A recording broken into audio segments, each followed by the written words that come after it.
Hello out there. Hi. Hello. I think we'll give it a minute as everyone's gathering, and I'll just leave it open for a couple of minutes if anyone has any questions or anything they want to bring up, ask about. All right. I hope you all had a good week. Let's see. So we're going to pick up where we left off last time with the hip. And the glutes and the groin and the thigh. And then next week, we're also going to talk a little bit more about the thigh as well. One of the things, as people are gathering, don't worry, I'm not saying anything too overly important quite yet. One of the things about the hip that's just really fascinating to me that I want to highlight and reiterate, and we kind of talked about it last week.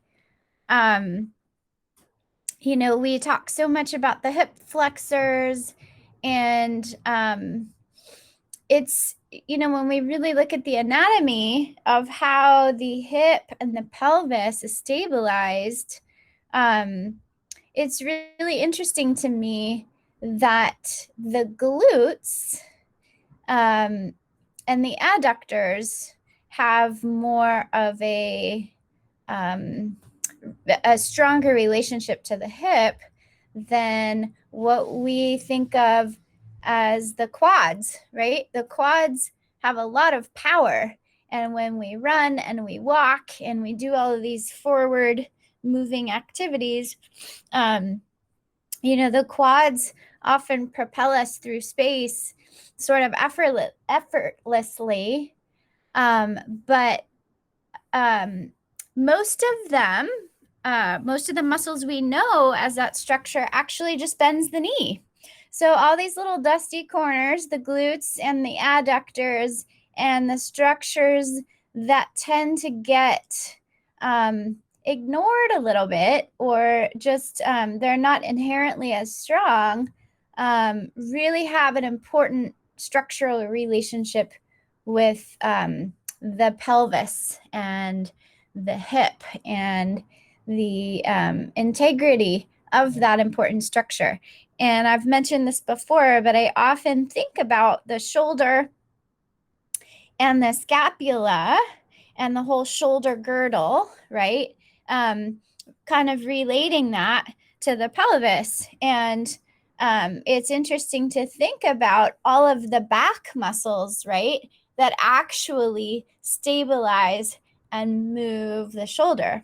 So it's maybe a little surprising, maybe not, but it's interesting to think about. And so again, next week when we move on to the knee and thigh, we'll talk a little bit more about the quads as we know them and the hamstrings, even though there's some crossover in terms of flexing and extending and rotating the hips.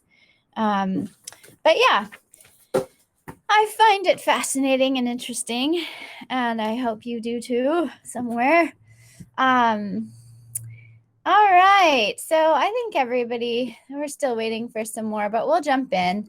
So I'm going to pull up the lecture, and we will just kind of power through. I'll turn it into a slideshow in just a moment, but I added a nice little picture here just for interest. So just to kind of recap quickly, we talked last week about the pelvic girdle, and I won't go through all the animations, and I'm not going to talk about any of this in detail, but just for those of you paying attention out there, I want you to know for your final,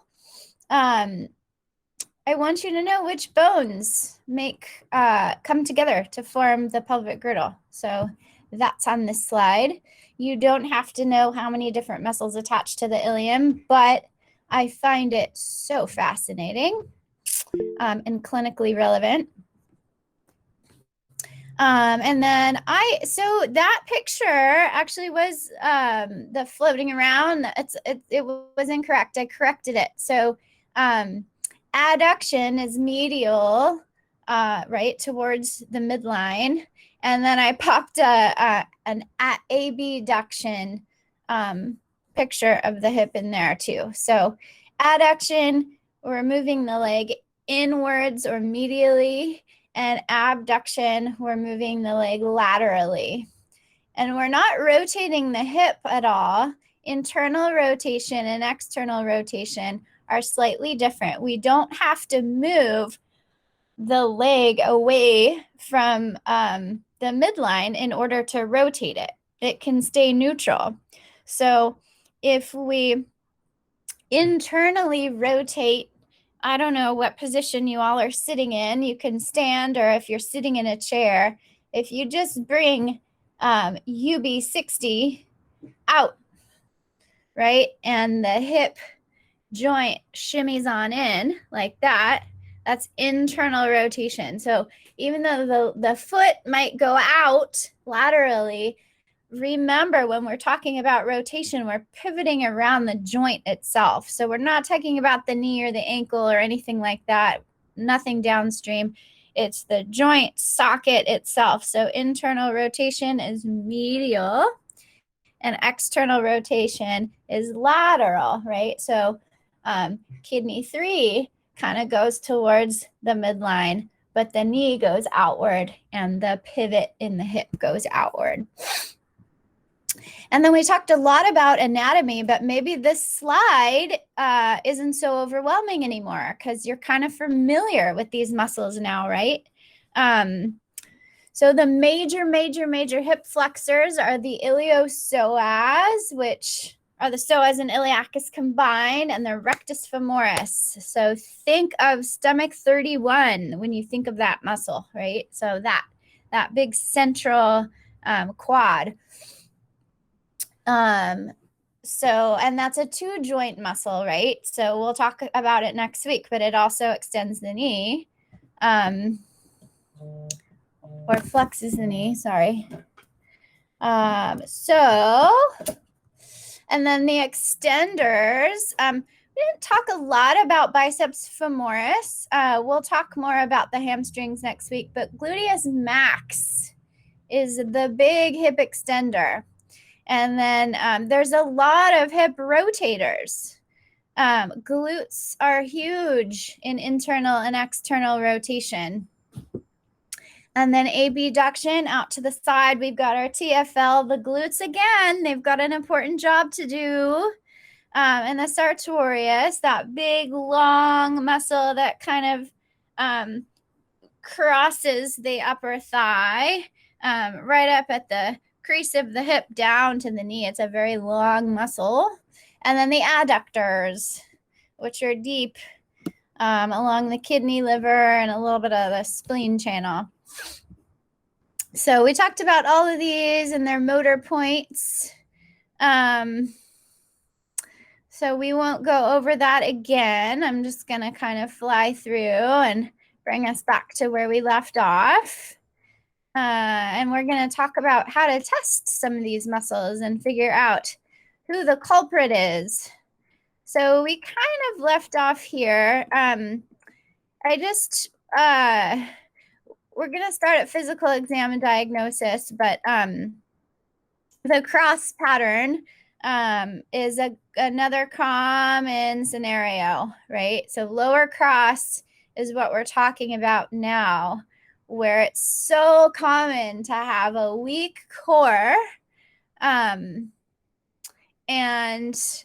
whether it's the upper abdominals, the lower abdominals, and I'm not even really talking about the vanity muscles, the six-pack. I'm talking about the muscles that are deep, deep in our core that stabilize the spine, right? So if we've got really weak a weak core and weak abdominals and weak glutes, that is just asking for a low back injury, right? And then tight erector spinae muscles. So a tight back, kind of a tight UB channel, right? The extensors that have to kind of like keep us in this position upright. And then a tight TFL, piriformis psoas. So in this kind of like fetal position, all of the the psoas primarily and the rectus femoris are contracted and tight. And so, yeah, that's a very common scenario just to keep in the back of your mind as far as those dynamics and a lot of pain patterns. So I kind of organized the physical exam and diagnosis into, here, let me see. Most of us here? Oh, yes. Okay. Welcome, everyone. Now we're here. Okay. Let's see.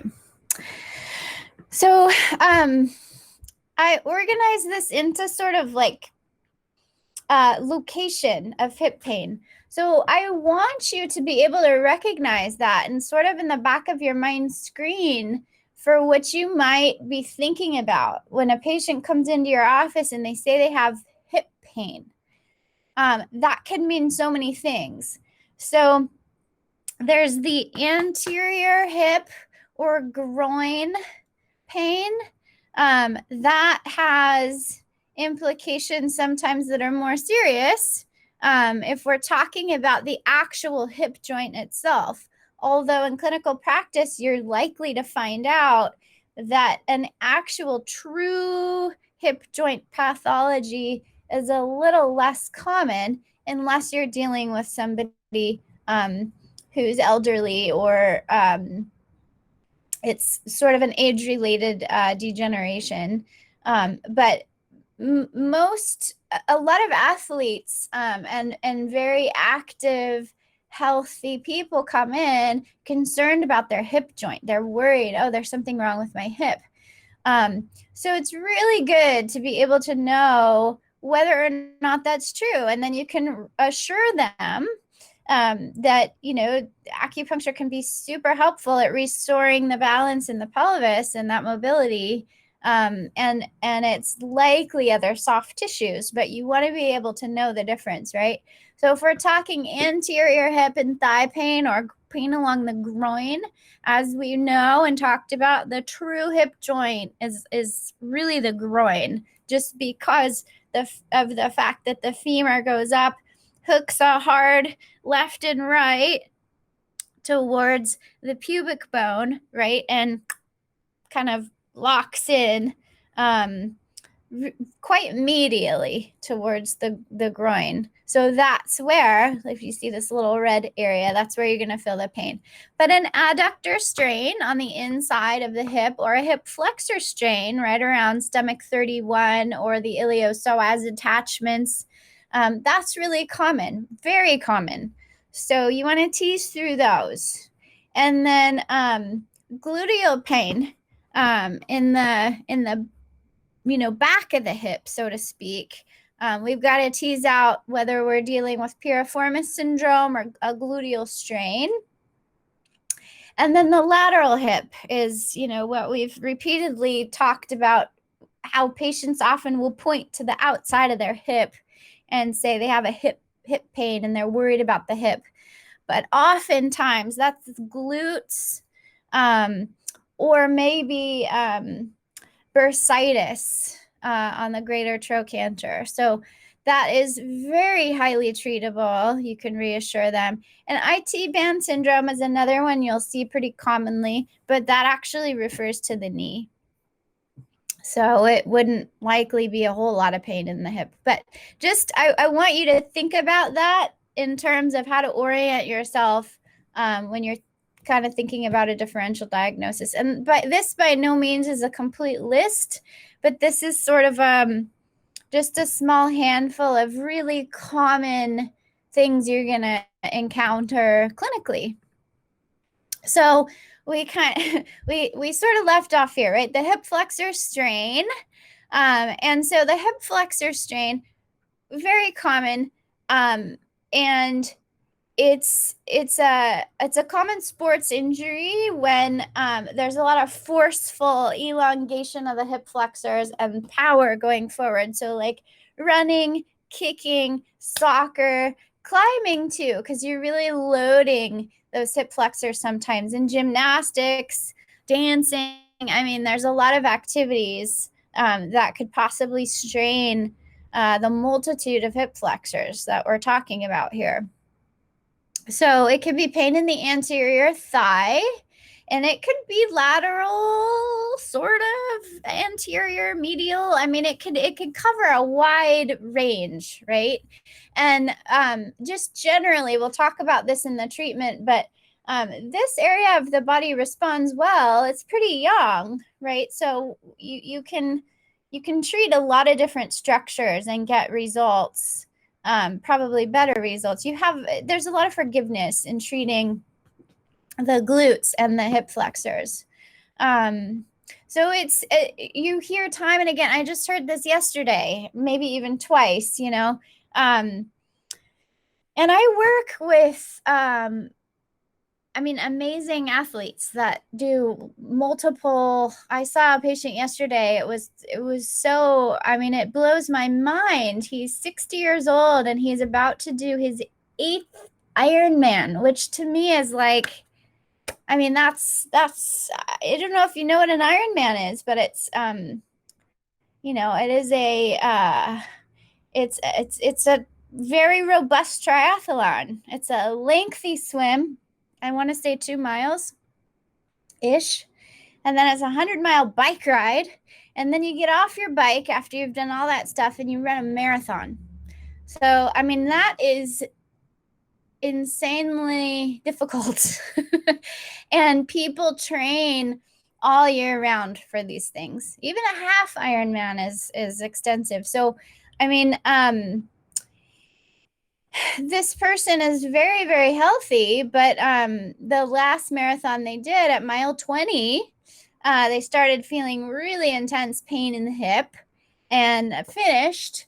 But what's often now, almost 2 years later, and this is a common scenario you'll encounter, not just with Ironman athletes, but people that run or do their activity, and it starts off as a little whisper like, hello, I'm here, and then the pain gradually kind of intensifies with activity. So usually these people finish their activity, and they just power through, but it can get worse over time, and it can take you down. So yeah, and this dynamic occurs in multiple muscle groups, but it's common here because of how broad and powerful they are. But if a muscle continues to over tighten and overwork, it's going to start to become weak. And that's what we say, when we're referring to muscles sort of turning off or not firing, right?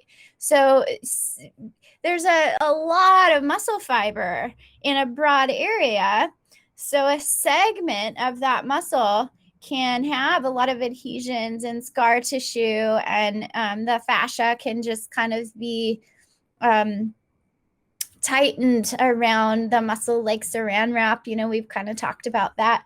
And so that segment of the muscle can't fire properly with full power. So you might only be using a big muscle at 80%, and then progressively maybe goes down to 75 and then down from there. So that's going to invite all the other muscles in the neighborhood to join in trying to get the person through the action that's trying to be performed. And so there's all sorts of compensation patterns that happen as a result of that. So, and then just a little reminder, a lot of the hip muscles we're talking about have multiple functions, and some of them are better at other things, but there's a lot of plan Bs, like, okay, well, if you're not doing your job properly flexing will help you do that. But we're really adductors, right? So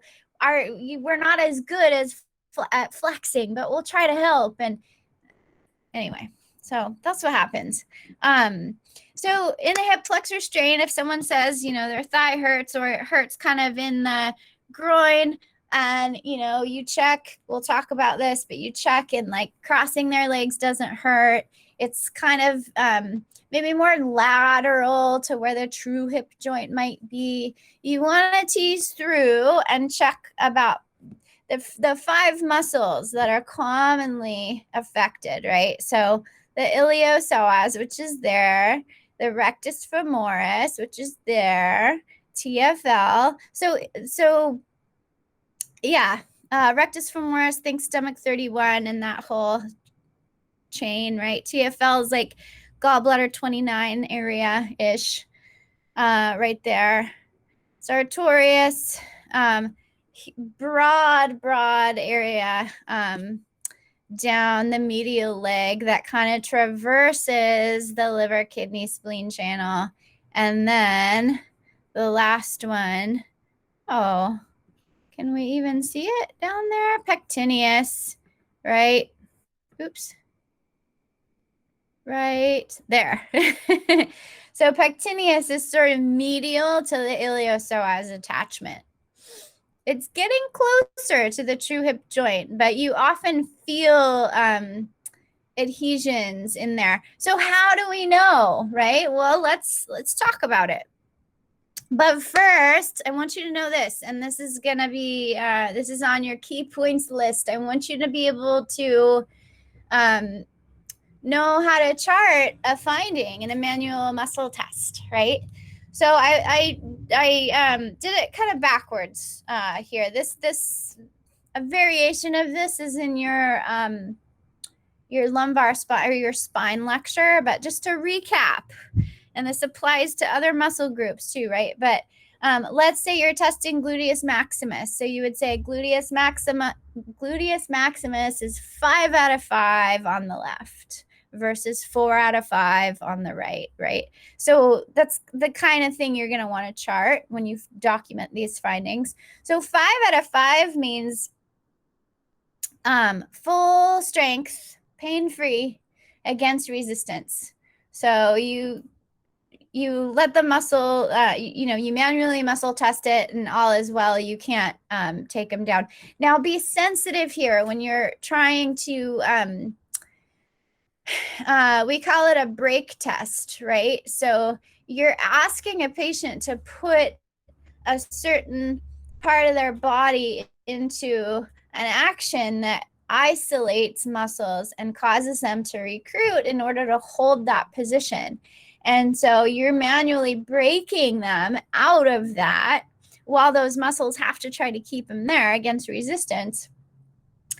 It's not a contest. Don't hurt people. You can tell, without, the stronger they are, the more pressure you add and the more resistance you might add. But if you're sensing they're a little weak, that's what you need to know. You don't need to, you don't want to hurt anybody in an effort to test a muscle. So 4 out of 5, 5 out of 5 and 4 out of 5 are super common. It's partial. So you're trying to take the muscle down, break it out of whatever position you have it in, and you might feel the strength, and it cogwheels. It's what we say we call cogwheeling, is that like shakiness before it maybe fails, right? Or the patient just says, oh, that's too hard, and then they kind of end it. But it's partial strength. 3 out of 5 is full. AROM means active range of motion. So they can actively maybe move their leg into a position you want them to be in to start the test, but they cannot, once you let go, and I'm going to show you some of these tests. So a lot of times you'll take the leg and you'll move it into the position you want, right? So you might flex the hip, abduct it, and then you tell them, you give them warning, okay, I'm going to let go, and you try to hold it there. That's the first step, right? So if you let go and they can't hold it there, don't even try to add any resistance, obviously. That's a 3 out of 5. And so 2 out of 5, it's you can help them maybe get into the position, but they can't hold it there, right? So 3 out of 5, you get them in position, they can hold it there, but they can't resist at all. It's just giving way already. But 2 out of 5 is like, as soon as you take your hand away, they can't hold it. So there's a little contraction that happens, but they can only move in passive range of motion, meaning that you are helping them and you're taking gravity out of the equation, and they can move in the full range, but they can't hold it. So 1 out of 5 is much less common. You might see a little contraction, but they can't even move the muscle, even with your help, into the position to test it. And that happens with tears a lot and things like that, because the muscle might kind of want to fire, but if something's really torn, they're not going to be able to create enough tension on the line between the muscle and the tendon to actually get the limb in that position. So they're not even going to want you to move it. And then 0 out of 5 is no strength at all. That's like atrophy.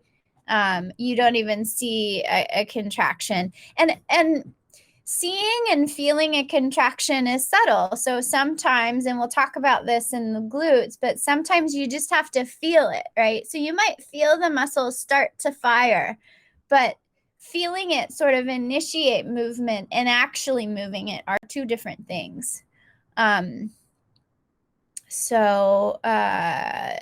then, there are certainly, especially with the 3, 4, and 5 part of this scale, I often use pluses and minuses, right? So, it might be a 4 out of 5, but it's pretty strong, so I'll say 4 plus, or maybe it's 4 out of 5. I didn't have to try that hard to get them down, but they could sort of, they're better than a 3, right? So you could do 3 or 4 minus out of 5, right? So does anyone have any questions about that? Because that's important, and that's a important concept to get. And I can't see the chat, and I can only sometimes hear it. So just shout out if that doesn't make sense. All right. So iliopsoas, this is a lot of words, and I'm only going to show you YouTube videos that one makes sense, two are just some of these, it's better to just show you how to do it, right? So a lot of the tests that have a formal name are out there. You can kind of look around, but there's a lot of different ways to test some of these muscles. So I'm going to show you sort of the more common ways of doing it and the ways that I was taught. So the iliopsoas, this is super, okay, first, just I also want to release you of any stress. I'm not going to test you on the details of these manual muscle tests, but if I were to give you a result, I'd want you to come up with some sort of conclusion. And there are a handful of tests that I'm going to emphasize, and those are on your key points. So don't stress out about too much about flexing to 30 to 40 degrees, abducting to 35 degrees. That's not, I'm willing to bet that's not on your boards, and that's not even super clinically, that's trivial, but I want you to have familiarity of how to isolate these muscles, because I promise you're going to at some point remember this conversation and think, I wonder if the psoas is affected. How do I test that again? And here it is for you. And just, yeah, some of it's really easy to remember too. So, okay, so again, the iliopsoas, just to recap, is the psoas, which covers a broader area, right? So it connects to the anterior lumbar spine, threads around the pelvis, inside, curves around and attaches to the femur, kind of near the groin, right? It is the iliacus is just kind of it's a hip flexor, but it's in the bowl of the hip, right? Um, and together they sort of converge and attach in a similar location. So because the two together are a very powerful hip flexor, we often refer to them as the iliopsoas, but you can isolate each one. And that's helpful for us as acupuncturists because it helps direct where our needles are going to have the most significant clinical effect. And I love when you can do a manual muscle test at the beginning of the treatment. Patients also, I think, feel confident in your ability to assess what's going on if you explore these areas with them, right? And if you test a certain area and discover, oh yeah, that's weak, you treat it. Again, if you have time at the end, test it again. And most of the time after your treatment, the muscles are stronger and they feel a difference. And that's very encouraging to patients. And it doesn't always mean that they're better. I mean, yes, the condition is improving, but it doesn't mean it's resolved, I should say. Yes, they're better, but it doesn't mean it's they're going to go from coming into your office with a weak manual muscle test, leaving with a strong one and be cured for life. It just means that you're restoring blood flow, you're restoring proprioception to these areas, and you're able to functionally recruit these tissues much better than prior to treating them. So you still have to be careful. I don't discourage. I mean, this is a tricky thing that I can't really say. It kind of comes with experience, and it depends on the patient, it depends on the situation. I don't always discourage people from doing their activity after a treatment, especially if they feel better, but they have to really be mindful of those activities and maybe slowly lead back up to them, because you don't want to start at the very beginning every time you see someone, right? So the idea is to create a better baseline each time and build off of those treatments. So if they're feeling great and they just go for it and re-injure themselves, you're kind of just breaking even or just going back to where you started each time. So it's delicate. So yeah, you have to suss that out per patient. But iliopsoas, super commonly injured, very powerful hip flexor. I would say hip flexor or hip flexion is the punchline here, but it's also an external rotator of the hip, right?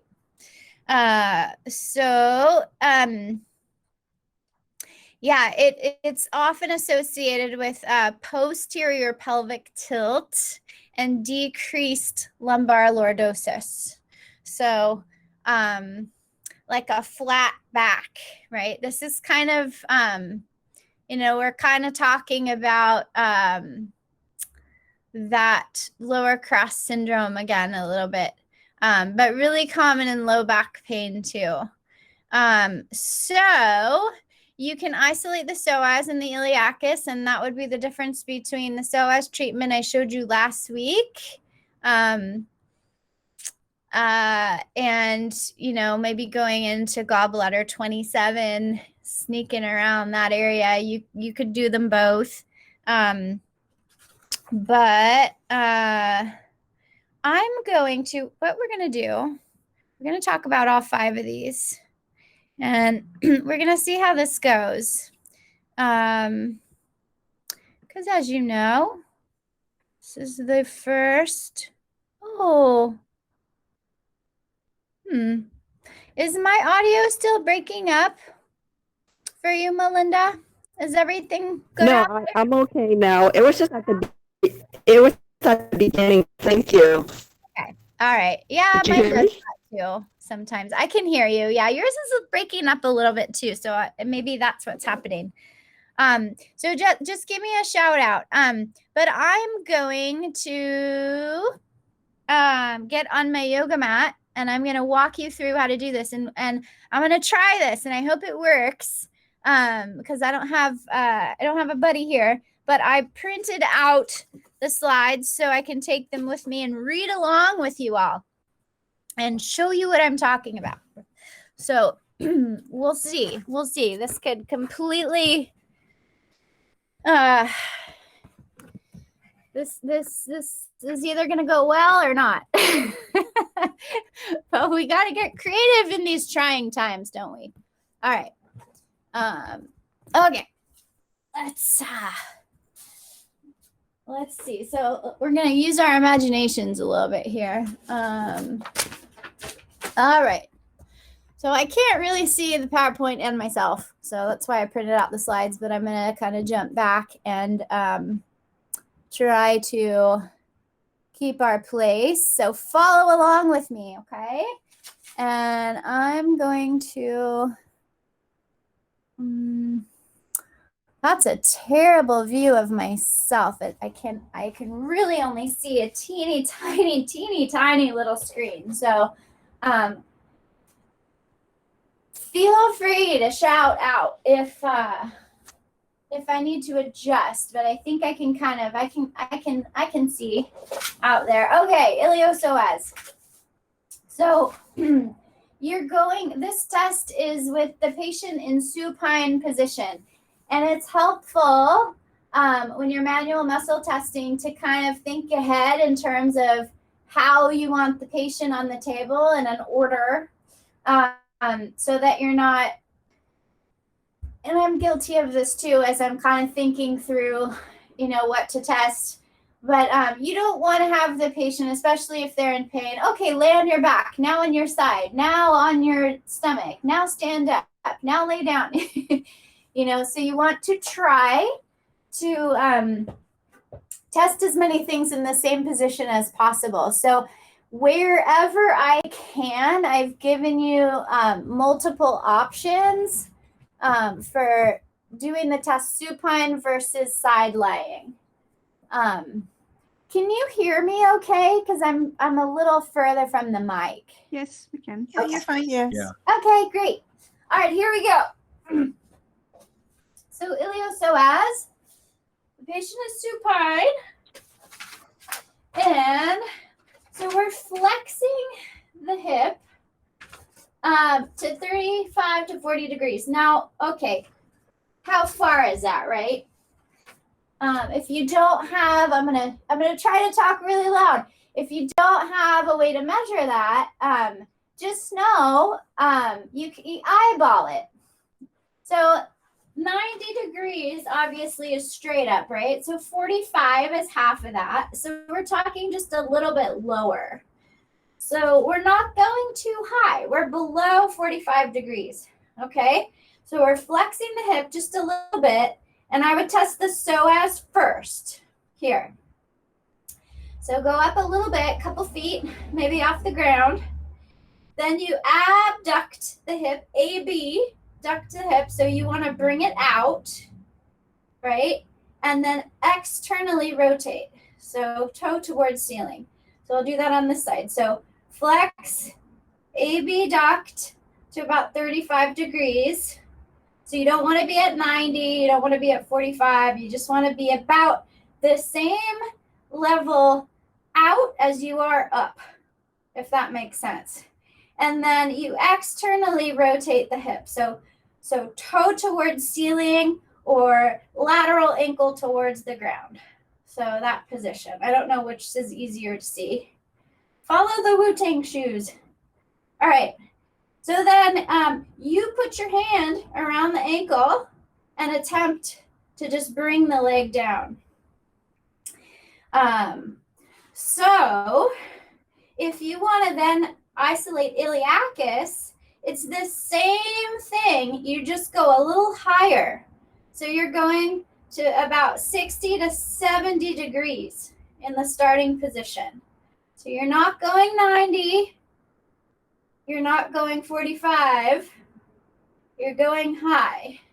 And it's about as high as people comfortably can go, but still, leg out to the side a little bit, externally rotated, and then pushing down against resistance. Okay? That makes sense?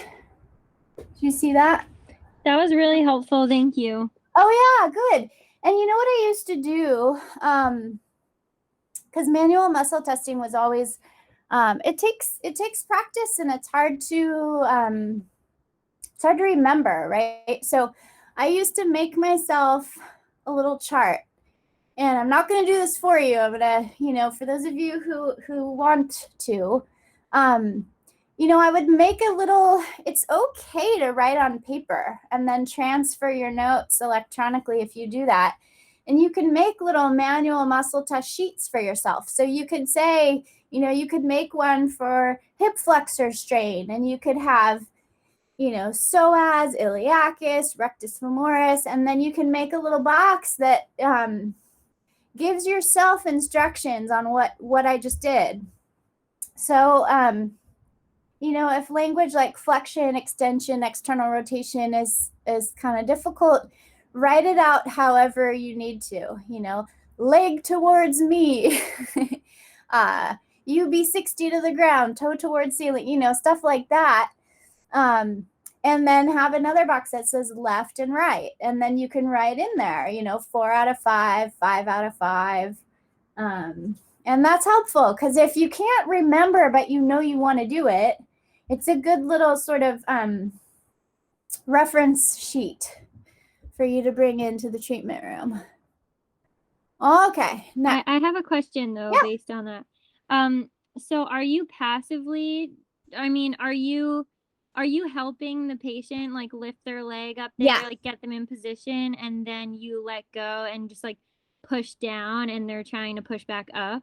Yes, exactly. Thank you, Lauren. That's such a good question. Yes, I always, and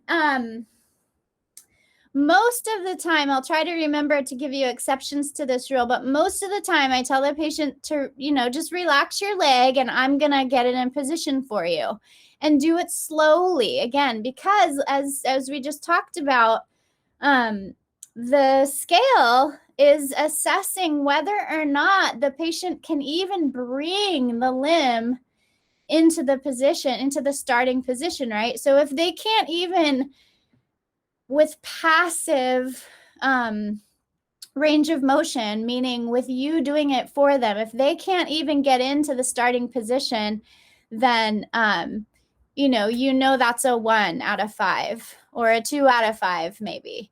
So yeah, let them know. And with everything we do, it's just really good practice to always let the patient know what to expect, right? So we walk them through, okay, I'm going to lift your leg, I'm going to bring it out to the side, and I'm going to turn your foot towards me, stuff like that, right?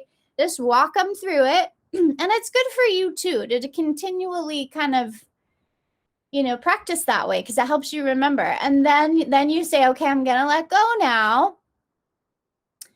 See if you can hold it there. Okay, great. You can. Wonderful. I'm going to add a little resistance, and you try not to let me move your leg. That's the kind of thing I say.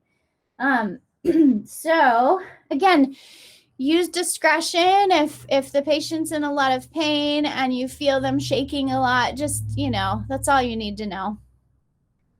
Muscles weak, treat it. Yeah. Sorry, thank you. What was I gonna ask? Sorry, I kind of forget. It's okay. Oh, yeah. What? Sorry if you already said this, but what is this testing for? Yeah, so this slide, this is the iliopsoas, right? So, can you see me and the slides at the same time? Yeah, yeah, I just pinned you to see you better. Oh, okay, okay. Good So this is idea. testing the iliopsoas, like just strength? Yeah, yep, Okay. exactly. So if it's weak, or if it reproduces pain in that area and maybe it's even really strong, maybe it's a 5 out of 5, but the patient says, oh yeah, that's where I have my pain, then that that isolates that area. So that tells you what you need to know, because a hip flexor strain is, there's so many places for tissues to fail, right? So you can forget all of this and treat them all, but that's just not a very responsible or it's not a refined way to practice, but you can, right? You can palpate, use all of our other, palpate the channels.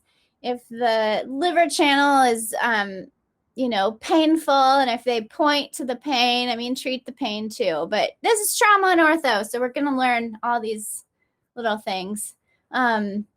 So yeah, iliopsoas. So I start with the psoas because the leg is lower to the ground. So you're only flexing it to between 35 and 40 degrees, and then try to do resistance there. And then to see if the iliacus, which is also part, they kind of bleed into the same attachment. But if the iliacus is really the culprit, they're going to have a harder time with resistance with the leg higher up between 60 and 70 degrees, in which case you might want to try to kind of sneak in behind gallbladder 27, laterally, rotate the needle laterally around to reach that area. So let's see. I'll just come back to the slide. So, if you find that to be the case, I put a treatment approach down here, right? So,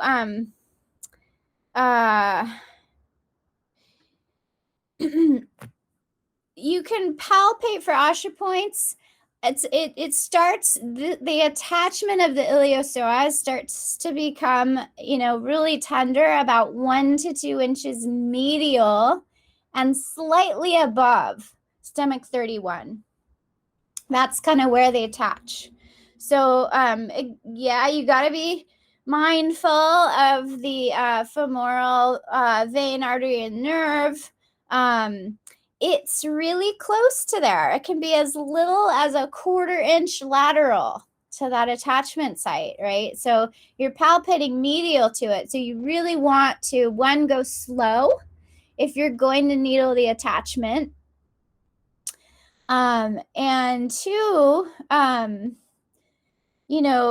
palpate for a pulse and don't needle the pulse.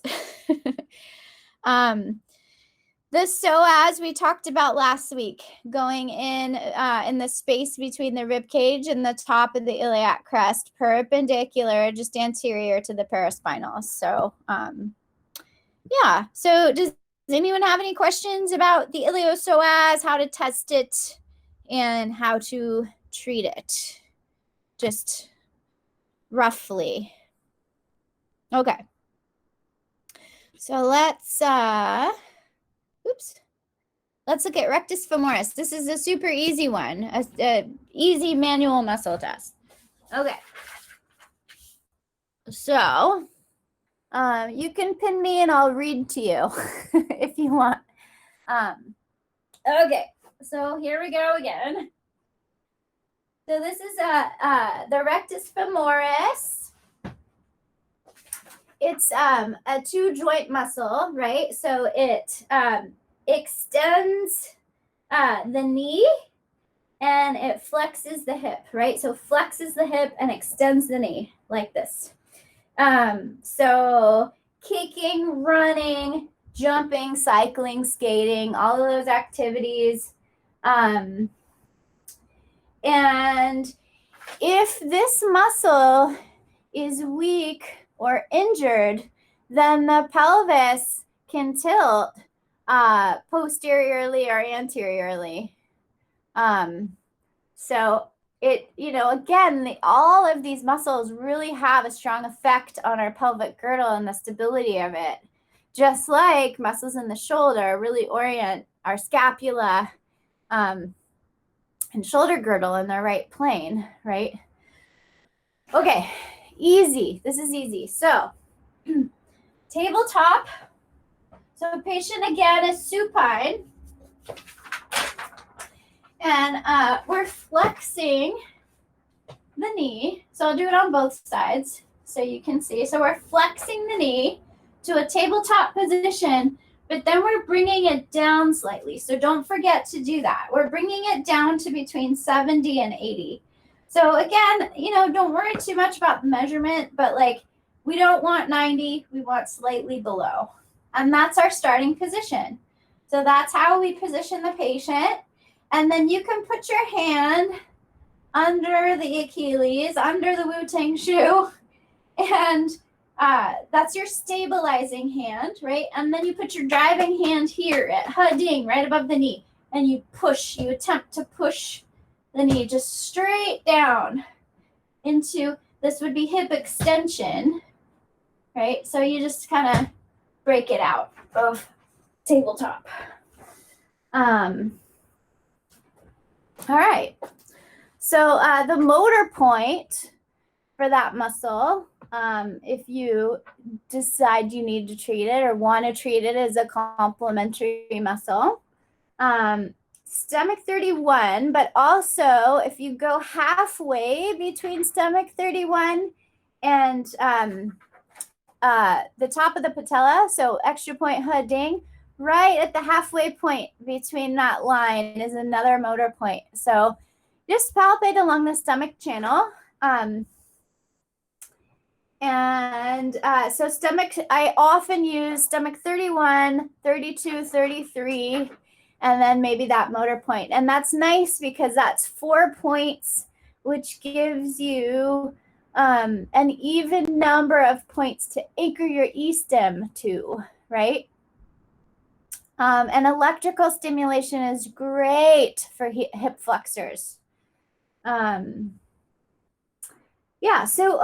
So cupping. So gua sha around the attachments is great. I've said this before, but I'm cautious about cupping over ligaments and tendons in places that might be a little stretched or loose, because you don't want to stretch those even more. But gua sha up, towards the heart is it can be really, really therapeutic there, and also really diagnostic. And then if you put cups in place along the rectus femoris and along the stomach channel, you can also have the patient kind of extend the hip and flex the hip with the cups in place if they can, and they can even sort of, you can put some on the TFL and the IT band and have them kind of just move around in a way that feels good and help stretch those muscles. Okay. So next we're doing rectus fem, the TFL. TFL, here it is. Okay. Sorry. Gotta get, like I said, gotta get creative. Okay, so there are two ways to just check in with the lateral side of the leg. And there's a functional test, a couple different functional tests you can do with the patient standing. So if you don't forget about it, before you get them on the table, you can have them do the functional test, which I will do in a second. But let's do the manual muscle test while we're at it. So again, this is a supine test. So the patient laying on their back.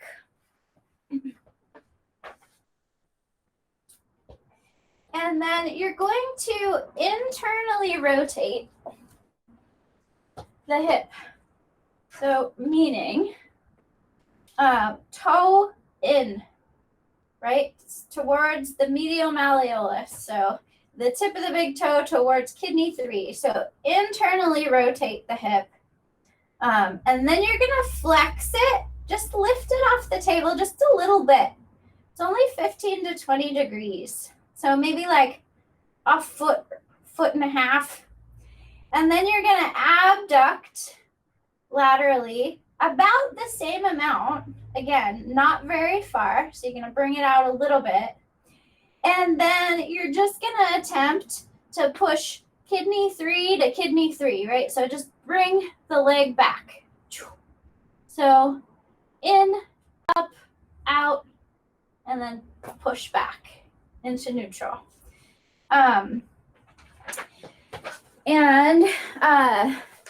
The reason for that is because, I mean, you know, the manual muscle tests often follow what the muscle does. So the TFL is a hip flexor, so that's why we're going up a little bit, right, into hip flexion. It's an internal rotator, so that's why we're bringing the foot down towards the ground. And it's also an abductor. So we're kind of putting the leg into a position that, you know, recruits the TFL in all of those planes of motion and then trying to break it out of that. So the TFL has an important job to do among all the other ones, but if the glutes are weak, which again is so common, the TFL is going to take most of the load of the leg. So, and that could be problematic for a lot of reasons because there's a lot of bursa on the outside of the greater trochanter and underneath the TFL. So you're putting a lot of stress on the outside of the hip if the glutes aren't firing properly. Then, you know, this kind of strong, thick IT band and TFL has to carry the load, right? And like I mentioned before, it has 3 jobs to do. So, you know, if it's weight bearing, if the glutes aren't properly externally and internally rotating or abducting, then the TFL has to do all of those things. And it can be quite painful. I mean, most of our IT bands are, right? I don't know about you, but mine tend to be. So GB29, that I love that point. I use it all the time. It's the motor point of the TFL. So I'm reading in the little blue box at the bottom of the slide. It's also the master point of the Yang Wei Mai, right? So super important point to restore balance to the pelvic girdle. You could just kind of palpate down the GB channel. So go towards the IT band and the distal attachment because the TFL kind of bleeds into the IT band. So start at GB29 and then you can needle GB31, 32, 33 by the knee. And then don't forget 34 because that's the distal attachment of the IT band in that neighborhood. And then gallbladder 41 is great as well. And so same thing. You could do gua sha, but again, please go up towards the heart. I don't know how many times I've said that this semester, but I hope you're sick of it because it's just so important. And if patients take matters into their own hands and start to do this at home on their own, you want to make sure they know that too. All right. So we'll do the functional test and then try to finish up and then I'll give you guys a break. So this is super easy. it's standing. Let's see. Okay, so you don't need to see my head. Let's see. So you basically, you just have the patient, so let's say my right hip hurts, right? So before I lay on the table, I'm going to have my patient stand. So my right hip hurts. So I'm going to stand on my injured leg and I'm going to bring my uninjured leg up, kind of like the stork test. And I'm just going to stand on that as I bring the uninjured leg, the opposite side, into 90 degrees. So a tabletop. So as I'm it's kind of similar to the stork test, right? But you want to make sure they're standing on the injured leg. And that's it. If the patient, when they're loading all of the weight of their body, right, onto this hip, if they feel pain at GB29, then it's a positive test. And we're going to talk about the standing leg test, which is a little bit different. That's for gluteal tendinopathy, pain pattern maybe in the same area, but also bursitis. But in that case, it's a little different. The leg is behind you. It's not flexed in front of you to 90 degrees. So we'll talk about that when we get to bursitis. So we only have a couple more. And then I'll let you take a break. All right. So, let's see, where are we? Sartorius. Okay. Okay. So, again, it's one of those big, long, two joint muscles. So it flexes, abducts, and externally rotates the hip, and it also flexes the knee, right? So, it does a lot of things and it covers a lot of area. It's very easy to test. And it's pretty weak because it has all these jobs to do. And it's this kind of long, stringy muscle in this awkward area.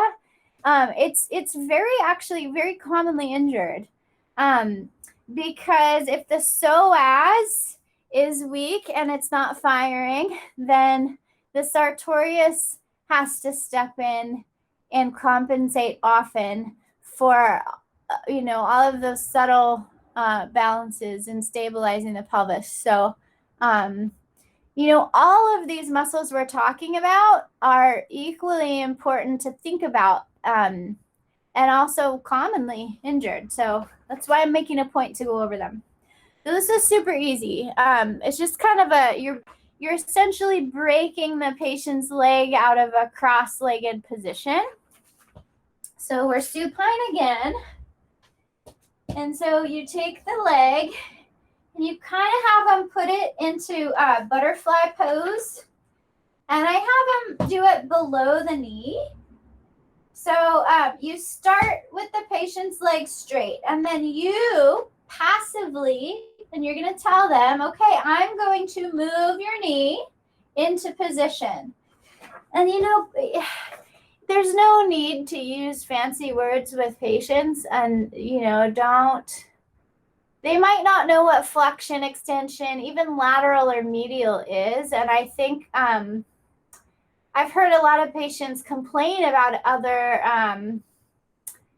modalities they've had where they just feel, they feel shameful. They don't know what the person's talking about, right? So we're using medical terms for our purposes, but when you're talking to the patient, try to use layman's terms. And that's helpful for us too when we remember, right, how to do all this stuff. So we're basically going to tell them that we're going to, cross your leg over the other one.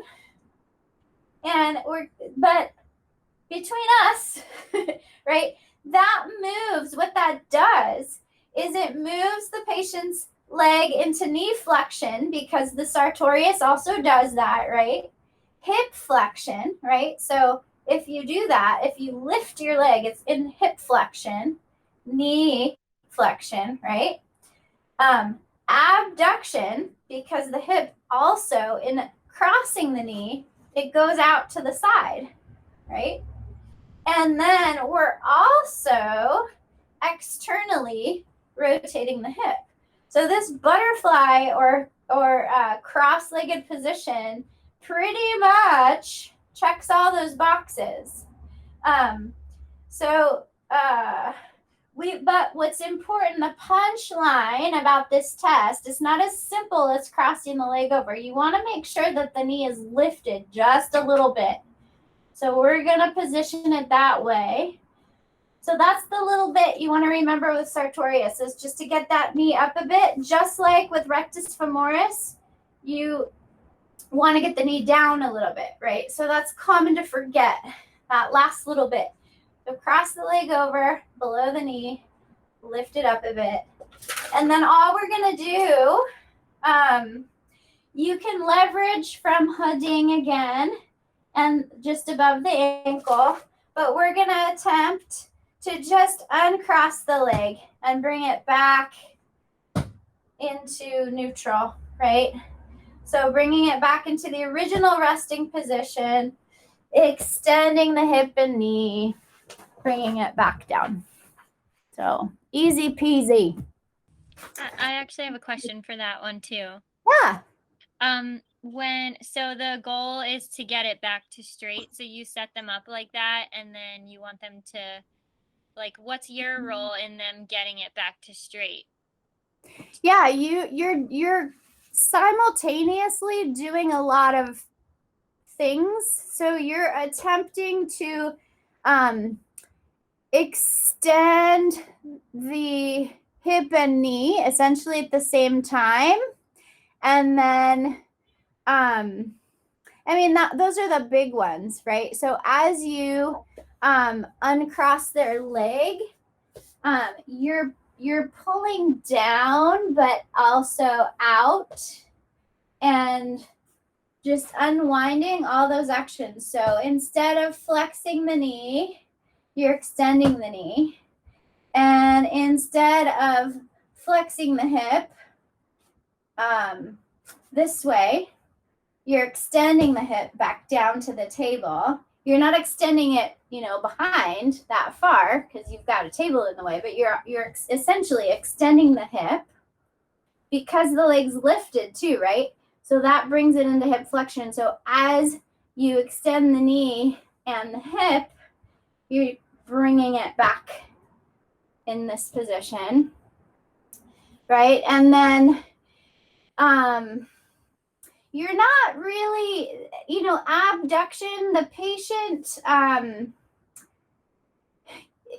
when the leg is abducted, but you're not really changing that position a whole lot, because you're not, to do it, you would have to adduct this way, and you don't have to do that. So basically you're just extending the knee and hip, and then there's some slight rotation, I guess, but you're not even really bringing the fully externally rotated hip into internal rotation, because you're just bringing it back into neutral. So you've got 4 things. This is a complicated answer to your simple question, but you've got 4 things you're doing to the leg, but you're only, when you break the leg out of it, really restoring 2 of those things. Okay. Can I follow up on that? Yeah. Thank you. I think I also didn't ask my question that well. I think so do you want, is the patient trying to resist you doing that? Okay. So you don't actually want it to be able to be brought back. That's just what you're trying to do with the patients. Okay. Yes, that's a very easy and good question. The simple answer is yes. You just tell them, try to keep your leg here. Try not to let me move it. Okay. Awesome. Yeah. Thank you. Yeah. And that's really the case in all of these tests, right? Try to keep your leg here. Don't let me move it. Okay. So last one. Oh, so treatment. So stomach 31 again is great, but and that's kind of where you want to start. But the sartorius goes down from stomach 31 about an inch or two, but it hooks medially. So you're kind of palpating from stomach 31, but like medially. And if you have the patient, if you rest their leg, if they're comfortable resting their leg, like if they're on the table and you have a little pillow under here and they're comfortable kind of resting it in external rotation a little bit, that's easier. You can feel, and if you're on the ground with me, you can feel your sartorius. So you just kind of like follow it down, and find some Usher points along there. So it's kind of your reference points, I guess, from top to bottom. You maybe start at stomach 31, and then kind of palpate around medially to about spleen 10, 11-ish, slightly above. So yeah, you kind of twirl around medially that way. Is that helpful? Kind of. Yeah, I mean, traditional points in this area are great. Liver 10, 11, spleen 12, Usher points along the sartorius, and then cross fiber massage. So pushing and smushing tissues together, especially in a sensitive yin area, doesn't always feel great. So the cross fiber, like boing, boing, boing against a guitar string, is more therapeutic at releasing those tissues. And it's also helpful for you to kind of feel all the trigger points and like knots in a muscle, essentially, that are ripe for needling into. All right, so last but not least, assuming no one has any final questions, pectineus. Okay, so this is an adductor, adductor, right? The reason why we're testing pectineus in a hip flexor strain is because it also flexes the hip. So it adducts, but also flex. And so it could absolutely be a part of this injury. It is the primary, and I said this a while back, but I'll refresh your memory. It's the primary muscle used when you cross your legs. So I've had lots of patients who meditate a lot, actually, and they sit in a cross-legged or kind of an like people sit in meditation in all sorts of ways, but that external rotation can sometimes result in a situation where the hip gets really, really stiff and maybe the pectineus is strained, and when they get up, they can't cross their leg. If it's been out here for a while, it's like, oh, that really hurts. So, when we're talking about crossing and adducting the leg, your antenna needs to be kind of tuned to, oh, maybe this is a true hip joint issue. But if that crossing the leg action doesn't result in excruciating pain in the groin, right where that compression is, and it's just kind of the action of crossing the leg that's painful, meaning it's not the end range of that motion that's painful. It's the initiation of that movement that's painful. That's the difference. Does that make sense?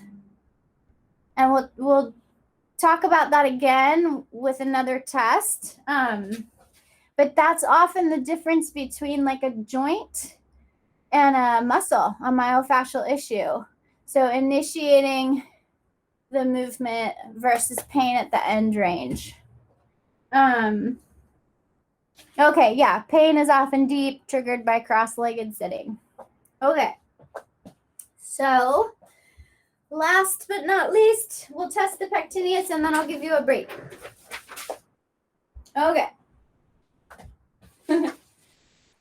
Okay, so this is another supine test. So we're going to start with our patient in their legs in neutral. And then we're going to have them fully externally rotate the hip. So as much as they can, UB60 out to the side, right? So fully externally rotate. Then flex the hip again, just a little bit, 15 to 20 degrees. And then we're going to simultaneously bring kidney 3 together. And the pectineus and another test often overlap. So that can be a little bit confusing. But I'm not going to complicate this. That's pectineus. Okay. So the motor point is in the neighborhood of liver 10. I have a picture of that in the earlier slides. It's a 1/2 to 1 inch lateral to liver 10. Again, got to be careful in there. Liver 10, liver 11, spleen 12, Osher points, cross fiber massage, all very therapeutic. Okay, it's 2:47. Oh my gosh, you guys hung on for a while. You want to break until 3? Is that good? Sure, thank you. Okay. I'll see you back here soon.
All right. Whew. I don't know if any of you have tried these they're Togarashi Spice granola bites from New Leaf. They've got it is gluten-free oats, but they're powered with ginger, black sesame seeds, and Sancho peppercorns, and they're very warming. Little kick. I like them. Jennifer, I wanted to ask you, Yeah, do you do quite a bit of manual therapy along with the acupuncture? very much so. Almost always. Yeah. And it's time consuming, but that's how people get better. Yeah, it just seems like we have the advantage of doing acupuncture and manual therapy, which is a lot of like what physical therapists do. Yeah. And I mean, the PTs, well, I shouldn't say they can't do needling because they do dry needling in some states, but they don't do dry needling in California, right? No, they do. They Okay, definitely okay. do. Well, actually, from a PT, that's a good question. But I definitely have patients who have gotten dry needling elsewhere. So, it's a controversial thing. And at the end of the day, I think it's whatever helps our patients the most. Although, it's good to educate our patients and give them an experience that's more pleasant in this office, right? So using our manual therapies and our acupuncture, which is very similar to dry needling if we use motor point techniques and trigger point techniques to kind of encourage those twitch responses. So that's why I'm sort of also emphasizing where these motor points are. Because the patients I've had that have had dry needling prior, they often get lidocaine injections first, so they numb the area, so they can't really feel what's going on. But it's really painful, especially afterwards, and it's got mixed results. I mean, that's the same with us, but I think if we can use our needles in a very thoughtful, efficient way, and we can utilize electrical stimulation to kind of continually stimulate the points and encourage those contractions, that is, I think, comparable to some of the more aggressive dry needling techniques. But on top of that, if we do cupping and we do tween on, we do gua sha, that's what's going to keep patients kind of coming back. Not only because it works, but it's pleasant. It's really it's not something people often dread. I have people that just the acupuncture secondary, but they love the gua sha, they love the cupping. And we're really lucky to be able to have all of those things in our scope. One more question, if it's okay. Have you had more training in Trina aside from like when you were at Five Branches? Oh, aside from Five Branches, no, but I did the Tweenaw certification. So I have that. I keep it a little bit secret though, because I don't, at this point in my practice, I don't have a lot of time to spend in the room the entire time. And that's what I used to do, is these combo treatments. And those are so well received and popular. So if you are interested in doing that, and I did that at Five Branches for a time when I was a resident there too, and they were always booked. So outside of Five Branches, I have not done Tweena, but a lot of people that come into Five Branches are very well rounded in manual therapies and massage therapies. So I might talk to some of your colleagues about how to pursue that if that's what you're getting at. But even the Tweenaw certification, if it's still available, I highly recommend. And I always do a little bit of that. I end a treatment, especially if someone's prone, with some rolling and some rocking and pressing. And I mean, I incorporate all of that, and it's diagnostic for us too, especially the cupping and the gua sha and the things that are going to leave sort of a mark, because it really shows us a clear picture of not only where the inflammation is, but how deep it might be. And I love to incorporate and mix those therapies too. So I do a lot of cupping with, I guess you can call some of it Tweenaw, but I do cupping with active and passive range of motion. So on the IT bands, especially, that's great. You can have someone on their side, cup along the IT bands, and then, extend the hip, internally rotate it, and just kind of like move it around in a stretch with the cups in place. It's strong, and it might not feel great while it's happening, but the patient, it's so helpful that people often forget how strong some of these things are, and they just want it again, because they feel better. So all of those techniques, mix and match, and I think a lot of the manual therapies I've learned in that way came later when I did more ortho specific training outside of 5 branches. But the plastic cups are really good for orthopedic active range of motion stretching. So also on the back, down the paraspinals, again, if someone doesn't have a disc issue and we're talking about myofascial pain, Tweenaw is great to start. You could do 5 minutes of that, just to get someone relaxed. You can cup the paraspinals and then have them actively move in flexion, extension, lateral side bending, lateral flexion, and rotation with the cups in place. Have them do shoulder rolls with the cups in place in both directions. Have them give themselves a hug. Have them hug the world, and use these cups to manipulate the fascia and pull it up and away from the bone.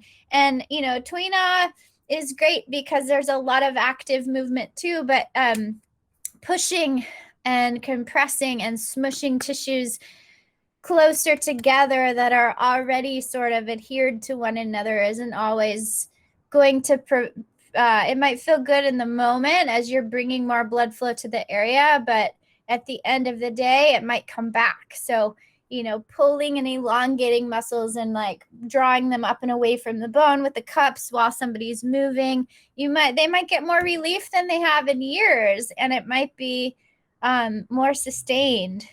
So all of the above, Melinda, I encourage you to learn as many manual therapy techniques as you possibly can, and just incorporate them with your own style and, time constraints for sure. But does anyone have any other questions or comments about that? For those of you who do a lot of manual therapy already and have treated people that way? We can do kinesio tape if we want to, right? Oh, yeah. At the end. Okay. Yep, definitely. Yeah, and I showed you the one technique. I may try to show you the McConnell taping technique on the knee, but I showed you the one that I do for the shoulders, the big X. That is hugely helpful. But I only know a handful of taping techniques, and the ones I have learned and use are really, really helpful at what I call neuromuscular reeducation, So it's not a big band-aid that allows somebody to go back to their bad behavior. It's actually putting the muscles and the joint spaces in a position where muscles are firing and you're developing muscle memory and you're encouraging contractions that might otherwise not be there with the tape. Those again I learned outside of trauma and ortho, but they're out there to learn for sure. So yeah, take all sorts of classes, and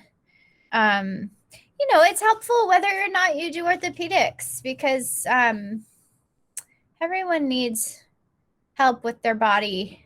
That's why they're coming in, and energetically too, the implications of this versus, being like rooted in your body and comfortable and your own skin, and, feeling the strength. That feeds back into our attitude and our mind and our spirit. If our body is oriented correctly in space, it just gives us a good running start to experience the world more positively, I think. Anyway, yeah. Anyone else? I have a question, Jennifer. Yeah. Hi. Hi. So I'm curious if you know of any kind of reliable Twina instructors like outside of Five Branches, maybe through like CEU track or what. Twina at Five Branches, in my experience, is pretty slim. Yeah. Yeah, and I'm sorry to hear that. I don't really know who's there anymore, but when I learned it, and I don't think she teaches, but I learned a lot from Adriana Gonzalez. She practices at Santa Cruz Integrative Medicine now, but she was my original Twina teacher. And she was great. And I'm no expert, because again, I just know the basics. And I did, when you take Twina 1, Twina 2, and then you do the clinical hours and you take some extra tests, then boom, you have a certificate. So, it's not,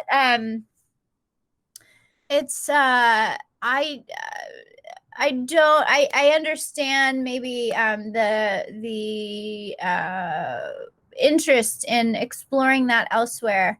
And unfortunately, I don't know, but I will ask around and try to see if there is some external source, because I don't know enough about some of the programs, even in the traditional massage therapy certifications have really kind of changed over the years too. And I'm not quite sure what sort of tools they have. And I remember at one point, Five Branches had an extension program where there were a lot of different practitioners that maybe don't teach in the master's program, but they taught in an extension program. And it wasn't just Twina, it was, you could do a little Swedish. And I know Mount Madonna has some body work. But I'll ask around. That's a really, really good question. And if anyone else knows the answer, please chime in too. Because it's been a while. So I think that's helpful. I think from my perspective, of course, everybody has, what's valuable to them is unique. But I just maybe to offer also, because you brought it up, I did a 500-hour Asian bodywork program through Five Branches, which was through the extension. Oh, great. The year before I started Yeah. the System Medicine program. Yeah, that's right. It was super awesome. Good. But it disappeared. It was just that one time. Ah. And it was great. I work as a massage therapist too. Yeah. So the body work I have a strong foundation in, but I would love to learn Twina. but Yeah. obviously since we're still like we've been online, so it's like I Yeah. took Twine Knot online, and it was like, Oh my gosh, no way. Yeah. It was just anatomy. It's just anatomy class. Okay. Oh, Basically, yeah. It wasn't much to it. But it was cool to study anatomy. I was yeah. just curious if you happen to be clued into maybe somebody in the area that offers Yeah, teaching I'll that I'll way. But put my ear to the ground, and I'm sorry to hear that program went away, because it was pretty great as far as I know. I think I agree with you in that sense, even though I didn't do it, but I know people who had. And I'm glad that you had a good experience with that too. And I maybe they'll resurrect it again. And I think body work in general, to receive it and to learn it, is tricky right now in the midst of COVID. So I think all of that may change. But yeah, I'll ask around and let you know whether or not I have the answer by the time we end. I will remain connected with all of you, and you're welcome to do the same. You can email me anytime, even years from now, as you're opening your practice, and I will remember you. So yeah, we'll continue to have that convo, and I think. The last thing I'll say about the Tween Knot is that, and acupuncture and all of it, it is so helpful when you're learning it to receive it. So I know Alex, who was doing some Tween in the clinic at one point. I don't know if he's still there, but book an appointment with somebody and feel it on your body and get a treatment, and then ask, if you encounter, just get as many treatments as you can from different people who utilize different modalities. And then if you find someone whose style you really like, ask them about it, and maybe they'll even take you under their wing, because receiving something is really, there's nothing like that in order to solidify learning it, right? So it's a big part of the curriculum if you're doing it for a certification. But even just treating different areas of the body, getting an acupuncture treatment is really helpful at solidifying all the things we're talking about in theory. Hiroshi has a good comment. Okay, David Way and Jennifer Miner. Oh, great. Yes. I think the East Bay is probably key, Hiroshi. I think you're right. There are a lot of practitioners in the East Bay who do a lot of they have a broad scope of offerings. So I will ask around to those I know in the East Bay, but that's good. So maybe you all could take note of that comment. Thank you. Okay. Any more questions, comments? I want to take a poll too. I promised you a clinically relevant class. And I don't want to overwhelm you with more information than I'm already giving you, and fill your time with a bunch of homework that maybe you're not getting much out of. And there's only a couple weeks left, and I'm gonna probably give you about 2 more assignments. And in my opinion, I think, especially because we don't have as much space and time to explore this as in depth here, and also because this aspect of trauma and ortho bleeds into other classes, I like to explore herbs and nutrients and food and things like that, that have everything to do with the integrity of our body, right? And the health of our body. And just zooming out, the people that come in to your office for help that are already healthy are going to get better much faster than the people that come into your office with pain and degeneration and atraumatic injuries that kind of come on insidiously overnight for no obvious cause. The people that really struggle to maintain their health in general are the ones who are going to be slower to get better, possibly, and it's going to be harder to navigate through that. And so it's so critical to our practice in general as a healthcare provider to encourage people, no matter what they come in for, to just be as healthy as they can be. And herbs absolutely are medicine, and they can be preventative, and they can also be reactive, and food is also medicine, and water, and all of the basics. So I'm going to take a poll. I have this idea. I have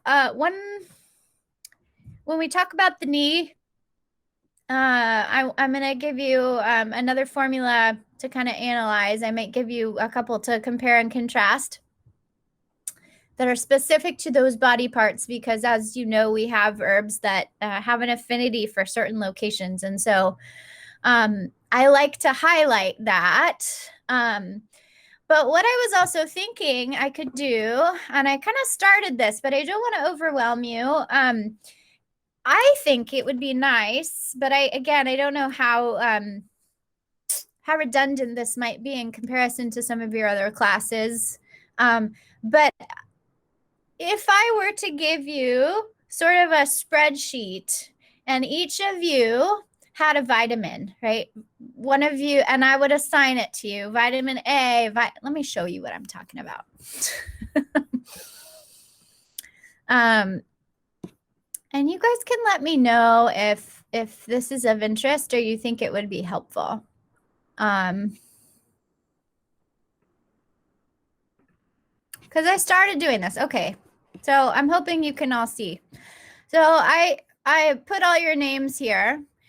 And then here's a list of nutrients. Vitamin A, all the B vitamins, C, D, E, K, zinc, calcium, magnesium, manganese, molybdenum, folic acid, potassium. And then it gets a little more specific at the end here. Glucosamine, chondroitin, berberine, horse chestnut, love it. Boswellia, omega-3s, bromelain.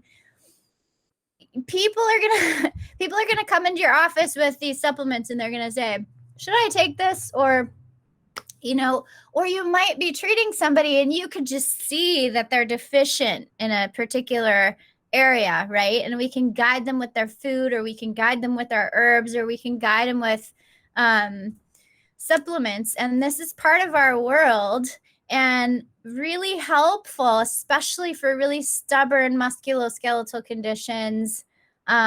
So what I was envisioning is we all kind of take one of these, and I don't think it would take that long, but each of you would have one, and you just kind of simply, what's the purpose of vitamin A and B1? Like, why do we need it? And think about that.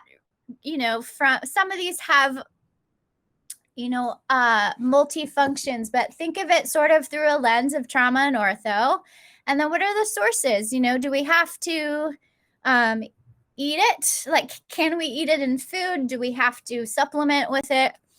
And what's the dose? What do we need to be mindful of? And then if you encounter anything exciting about these things, you can note it. But I thought that this would be kind of a cool thing to have as a compilation at the end of the semester. You would all have this, and you would each kind of contribute a little piece, and just kind of have a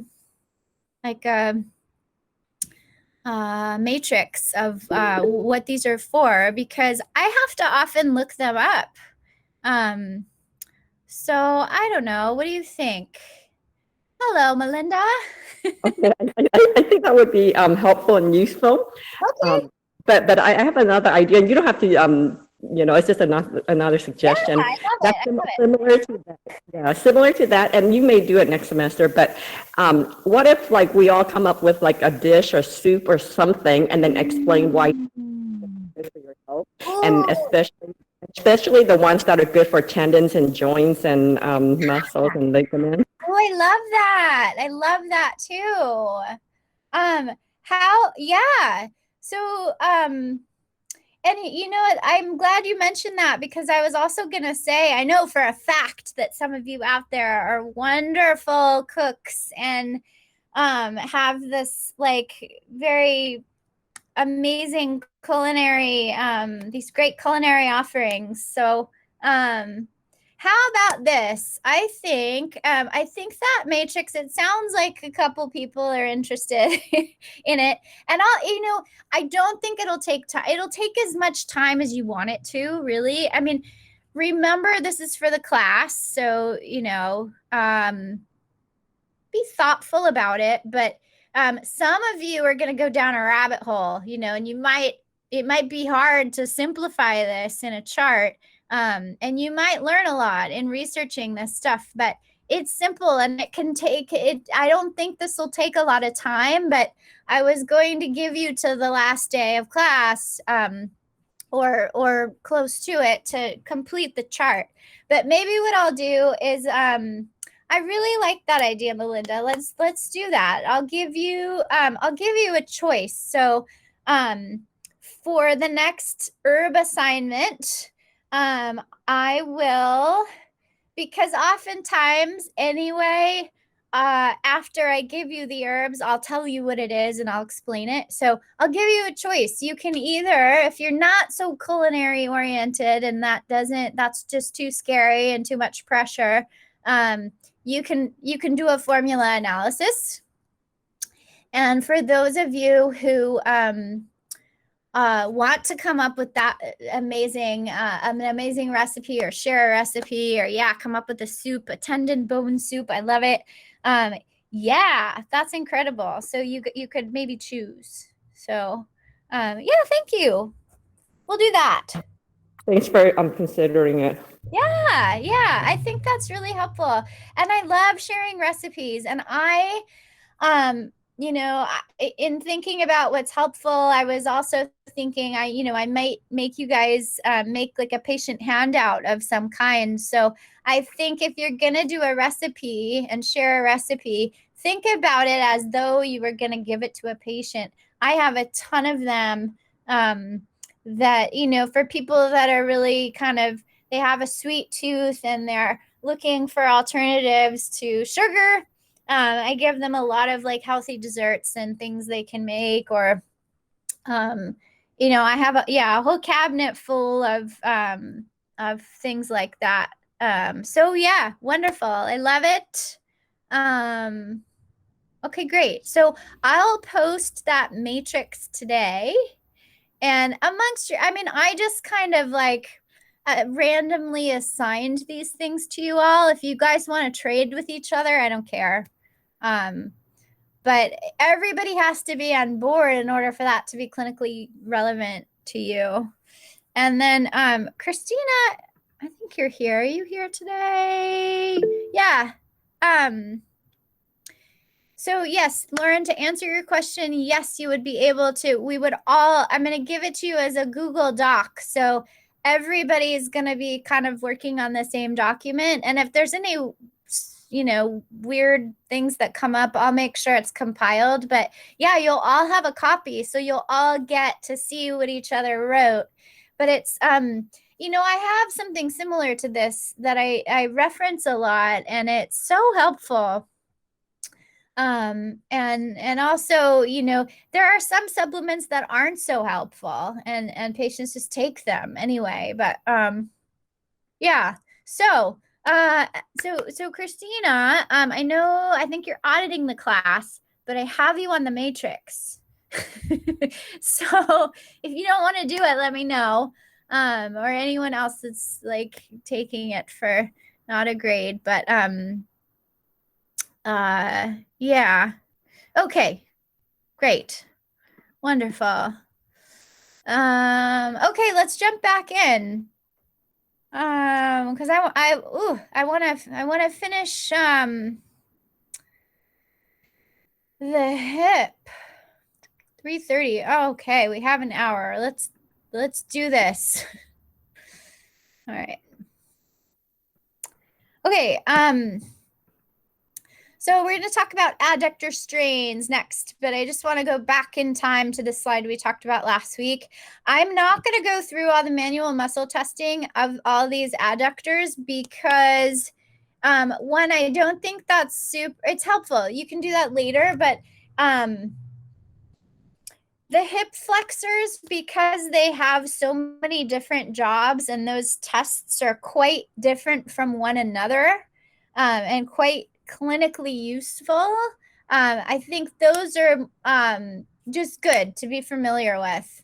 We're not going to go through testing all these adductors. If you have an adductor strain, I would just treat a lot of these points anyway, you know, and a lot of our traditional points. And the same goes for, you know, degeneration in the hip joint itself, just because it's such a tricky place to get to. So just to refresh your memory, this is what I mean when I'm talking about the adductors. So, you know, a lot of these can be Usher points, right? You have here technically where they are. And as you'll see, adductor longus and magnus, they share a motor point, but magnus also has another one below it. So that's not a typo. They really are. It's a matter of depth. Longus is on top of magnus. So you just have to go in 3 sun inferior and 1.5, or sorry, 0.5 to 1 sun lateral to liver 10, but go a little deeper to access magnus versus longus. Anyway, so let's, just to orient you anatomically, this is what we're going to talk about next. And we compared that to the kidney sinew channel and the liver sinew channel. You could also invite the spleen, but here's just, you know, kind of a little summary of the adductors again. So we talked about the hip flexors now. So an adductor strain, this is where we're getting kind of into the groin area. So it's similar to the glutes, but just in front, right? But the causes are really similar. Abrupt changes in direction and like closed change. So this is true in the knee as well, but any sport really where you have to like start and stop and maybe your foot's planted but the rest of you twists, and it's unpredictable what sort of movement you're going to need to do in order to do the thing you're trying to do. So it's common. So it'll be acute pain in the groin. It might not be as pointed as maybe like a true hip joint issue, but it'll be kind of in the region of the inner thigh, right? So it may develop gradually the day after whatever the activity was that strained it, or it could be really, really sudden and acute during the activity. And that likely depends on how severe the strain is, and how many muscle fibers might be torn or stretched. So adductor longus is by far the most commonly injured. There's a picture of it over there. What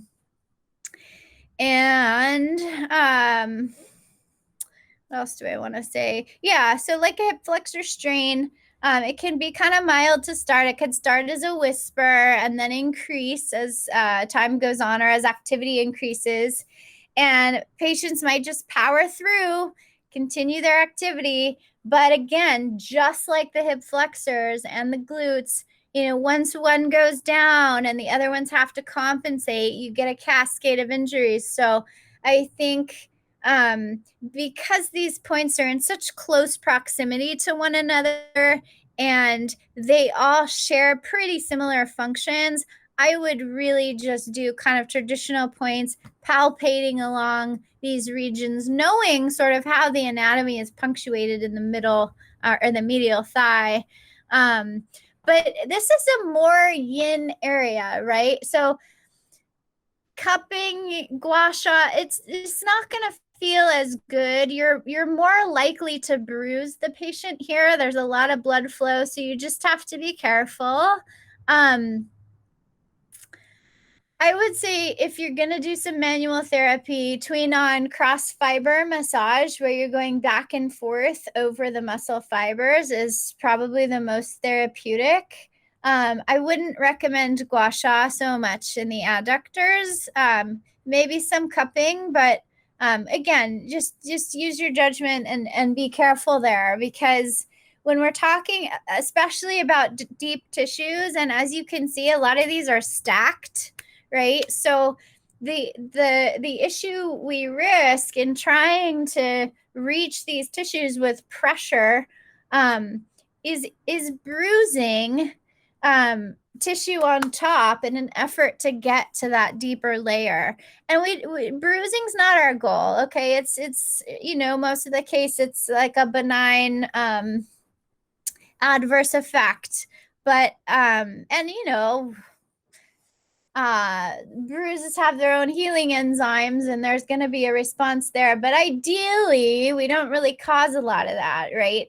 Because the idea is not to force blood out of anywhere where it's supposed to be. And so when you poke a hole in a vein or an artery, when the blood leaks out, that's very different than breaking up capillaries that are just full of inflammatory junk and stagnant blood that are just contributing to trigger points and blocking traffic and chi in blood. So, be aware of the depth that you're trying to reach too. So again, these are yin areas. They may require a little more of a yin treatment, and they require yin to heal, meaning rest. So these are the injuries where I encourage that and emphasize that a little bit more. So yeah, the patients really, if it's a true adductor strain, they should be pretty pain-free before they go back to doing their activity. That's a lot to ask sometimes, but this use our TCM Ba Gong sensitivity to just, be intuitive about how to approach some of these too. Ba Gong, always interior, exterior, yin, yang, hot, cold, excess, deficient. So adductor longus and pectineus follow more of the liver channel. We talked about pectineus, but it's also a hip flexor. Adductor brevis is more spleen, and then magnus is more kidney channel. So this kind of orients you on points to use and places to palpate. So how do we know if we're dealing with an adductor kind of medial thigh issue or a true hip joint issue? Because that's also going to be pain in the groin, right? So it's really rare for a younger person to have degeneration of the hip. Maybe metabolically something's going on, but this is something that's really primarily related to age. And if the patient has had a lifetime of excessive loading on the lower legs, weight bearing from activity, or if someone's overweight and they're just putting more pressure on that joint, it's going to predispose them for weakness and degeneration there. So I will say one thing about surgeries here, of all the joints and all the surgeries, all the orthopedic surgeries, by far, I have seen, and I've heard this from other practitioners too, but now I can agree with them and say that I have seen clinically hip replacement surgeries are by far the most successful. It's gonna limit people's activity, but if this is truly an age-related issue and somebody has to weigh that out, most of the time, I see people before and after surgeries all the time. Most of the time they say, "Oh my gosh, I don't know why I didn't do this sooner." The hip, so don't rule that out. I mean, ideally, we want to avoid surgery if at all possible.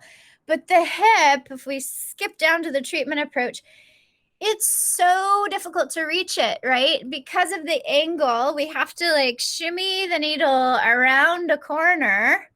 And it's a blind corner, right? The depth that we need to go to reach the joint capsule, and then the cautionary structures in the way, the femoral artery, the femoral vein, the femoral nerve, it's really tricky and hard to reach. And even people that have tried to really avoid surgery at all costs, that come in diligently, weekly, bi-weekly, sometimes you don't always get the lasting results that are needed to get somebody out of pain. So, and that's the case with a lot of joints. I mean, it's hard to put cartilage back, right, once it's gone. So that's why the soups, the recipes, the nutrients, all the things we talk about are so important. I didn't put collagen on the list, but that's a big one.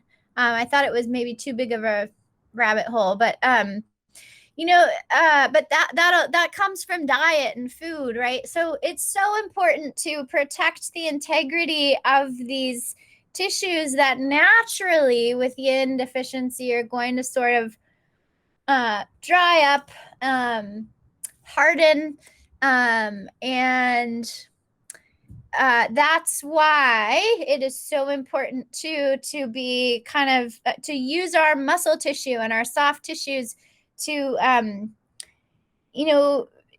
just protect the deeper structural dusty corners of our body that are just so prone to injury when we're in these really terrible compensation patterns. Like if the glutes are weak and someone's constantly walking around with their hips sort of internally rotated and the hips are rubbing and it's just closer together than it needs to be, years and years and years and years go on, and you're driving around with a slow leak in your tire, and then before you know it, you need a hip replacement. So prevention always, but again, if someone talks about hip surgery, I can say that I've seen a lot of really successful ones.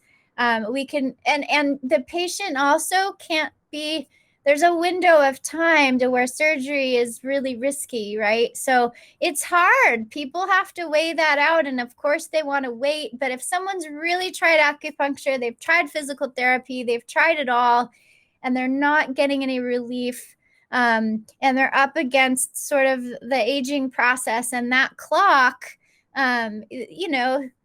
sometimes sooner than later within that window is something to think about too. Because I have a patient I see every week.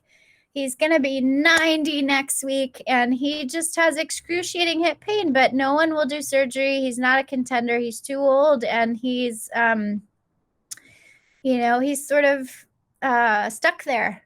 So yeah, it's a tricky joint. It's my least favorite joint to contend with, but the soft tissue around it, the glutes, the SI joint, all of, the hip flexors, those are part of my favorite structures to treat, but the joint itself is hard. So how do we know the difference between just a soft tissue strain and if something's really going on with the hip joint? Age is a big one.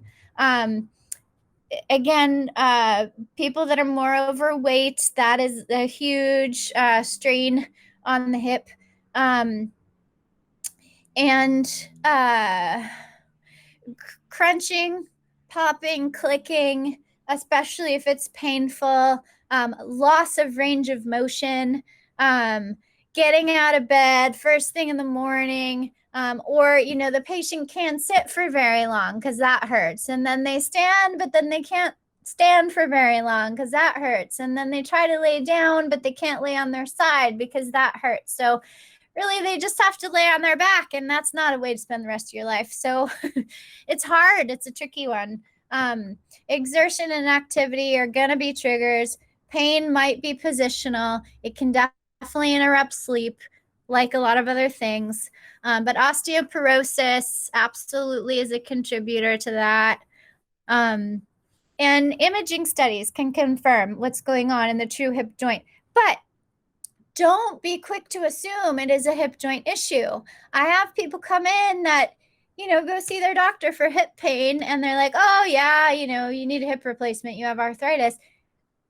It's not. It's a soft tissue injury, and you can fix that in a handful of visits, and they do not need a hip replacement. So it's super important to be able to tell the difference. True hip joint, hard to treat. If you're up against that, give it a try. And our traditional points like spleen 11, 12, liver 10, liver 11, liver 12, stomach 30, 31, and then right around the SI joint too, around the back, UB 26, 27, gallbladder 27, 28, 29, all of those really sensitive areas. Those are super important. And the glutes, hip flexors, adductors, all of the soft tissue that are supposed to be firing to keep the hip in its happy home, treat those too, make them stronger, especially if the person can't really do that with a lot of activity. And then this picture on the side is a trochanteric belt. So those are available online. A lot of patients get them at Horst Snyder's Pharmacy, where they have a lot of the medical supplies. It's just a tight belt, like a daimai, right? An artificial daimai that just kind of goes around the greater trochanter and tightens up and keeps the hip kind of oriented. It's a brace, and that can be helpful when they're sleeping, or if somebody is in a situation where they do a lot of things and activities that cause the hip to sort of move around more than it otherwise should. So how do we know? How do we tease this out? There are two tests. The Faber, this is what I want you to know. I want you to know what Faber stands for. It's also called the figure 4 because kind of like the Sartorius test, that's kind of how you position the patient's leg. It makes, you know, a 4, right? But I want you to know what the Faber test is, and that it stands for flexion, abduction, and external rotation. And it's a very common ortho test. So this is one that will likely come up on your test, and not so much those others. But so if someone has pain in the groin, especially at the end range of motion, meaning, you know, they say, oh, I have pain in the groin, they cross their legs, ooh, yes, that hurts. So it's at the end range of adduction, right? That can suggest an issue in the true hip joint, in the intra-articular surface, osteoarthritis, degenerative joint disease, or even a tear in the labrum. And then pain upon, I said this before, pain upon initiation of the action. So maybe they have pain when they're kind of trying to cross their leg, but once they get it there, or once you help them get it there, it doesn't hurt anymore. That suggests soft tissue myofascial strain in the hip flexors, possibly. But if, you know, and think about it, if you're adducting and you're squishing the hip joint together, that's going to hurt. But if you're having to invite muscles and adductors to recruit to get the leg over, that's going to be painful. But once you do and you give them a break and they don't have to work anymore, it might not be. So that's kind of the punchline. So let's watch the Faber test, because you definitely need, this is not gonna be so helpful with me getting on the ground. Hello everyone, this is Paul from Ortho Eval Pal, and today I want to demonstrate a patient who has a positive Faber test, F-A-B-E-R, which is flexion, abduction, external rotation, otherwise known as the Patrick or figure 4 test.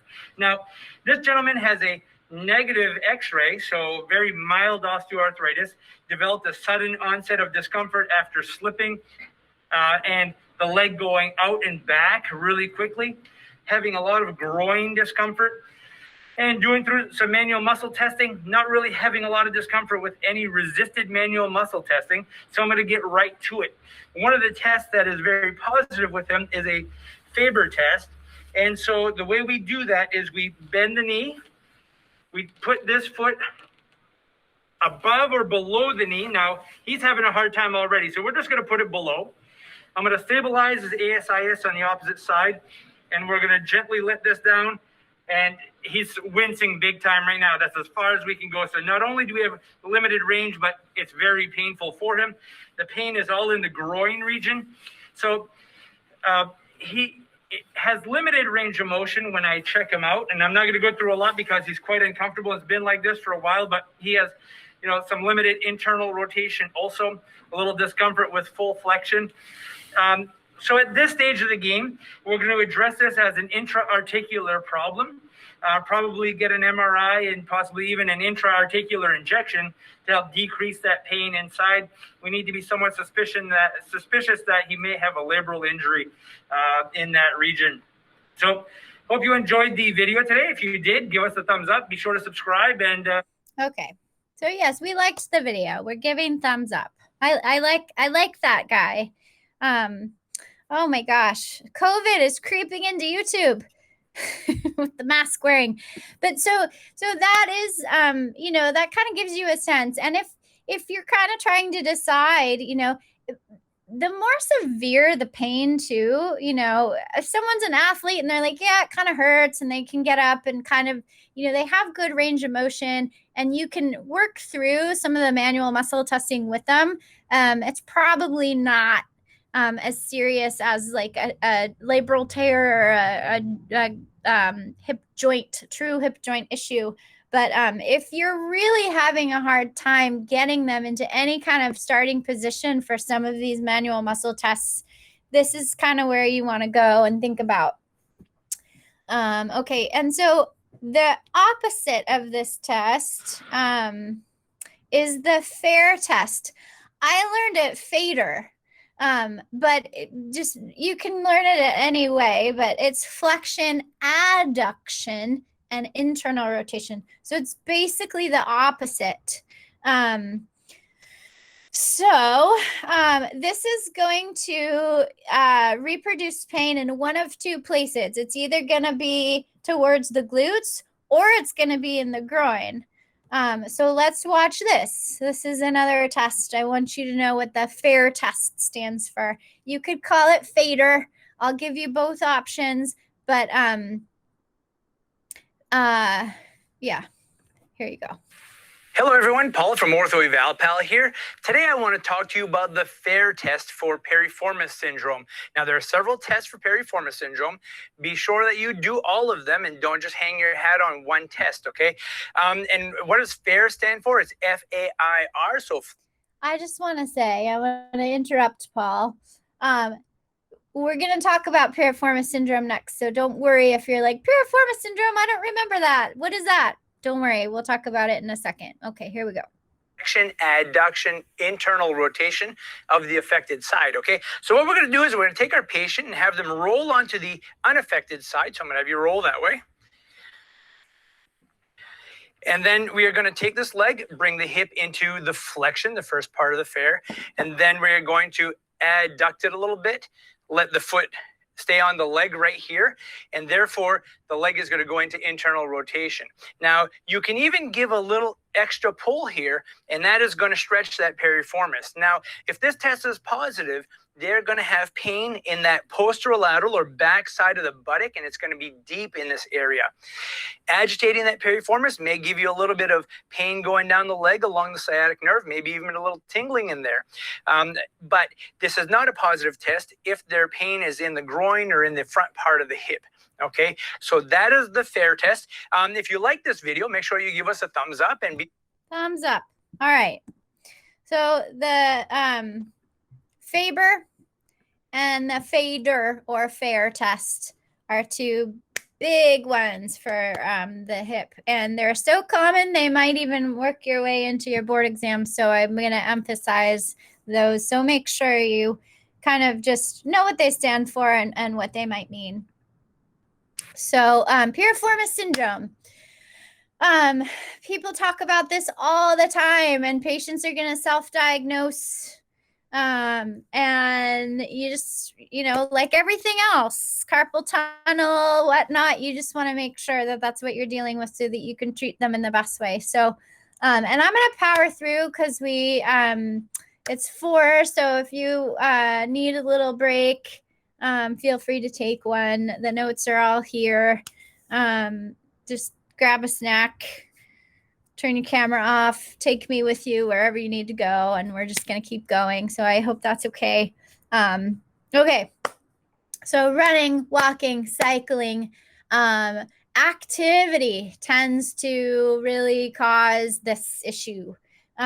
Direct compression, prolonged sitting. I have a handful of patients, they sit on their wallet, or they drive for long distances, or they're sitting at home a lot during COVID on their computers, working from home, not walking around as much. And then, you know, we talked about the sciatic nerve at length, but sometimes that nerve can anatomically, there's a lot of variation there. It can pass through the muscle itself. It can pass in front, behind. There's a lot of variation, but it doesn't matter what sort of anatomy you have. Everybody is can develop piriformis syndrome. So this is also important. So just and it's I'm just going to keep saying it. It might not stick, but it just in thinking about how all the structure works together. If the glutes are weak, or the psoas is weak, again, common finding, then the hip may excessively adduct and internally rotate, especially during weight-bearing activity, so even walking, right? So if the glutes aren't orienting the hip in the right place, it's just gonna kind of like turn in, right? And that that's a common finding, and it can also happen to anyway. Okay, so if that happens and the glutes are weak and you see someone that kind of walks around with their knees together and their hips are internally rotated, then the piriformis is going to kind of be forced to elongate, and that's eccentric loading, which is really hard, right? So that's like, you know, if we eccentrically load our bicep, we're like, you know, holding something really heavy while the muscle's elongated. That puts it in a really vulnerable position, and it's just asking for it to be injured. So when the glutes and psoas are weak, the load is transferred to the piriformis unnecessarily so. And so if it over lengthens, that can just create more tension, and boom, it squishes the sciatic nerve. So that, you know, what's the effect of that? Okay, pain, numbness, could be some tingling in the region of the glute that radiates down the back of the thigh or to even the lateral gluteal region, but it's not going to travel past the knee. So it's one of those things, you know, with sciatica, you got to kind of distinguish between whether it's compression of the sciatic nerve from the piriformis or elsewhere, versus true sciatica getting compressed in the lumbar spine, reaching all the way to the calf and maybe even the leg, right? So pain's going to be triggered by movement, exertion, sitting, squatting, running, adduction and internal rotation of the hip, without the strength in the glutes to keep it out and tracking properly. Pain might be better with laying down. It might feel really good to stretch, like this little image down here in the bottom corner of the screen. Walking can be a trigger, but it can also feel good. So don't get confused by that. SI joint pain doesn't like to walk, but sometimes piriformis syndrome does. So,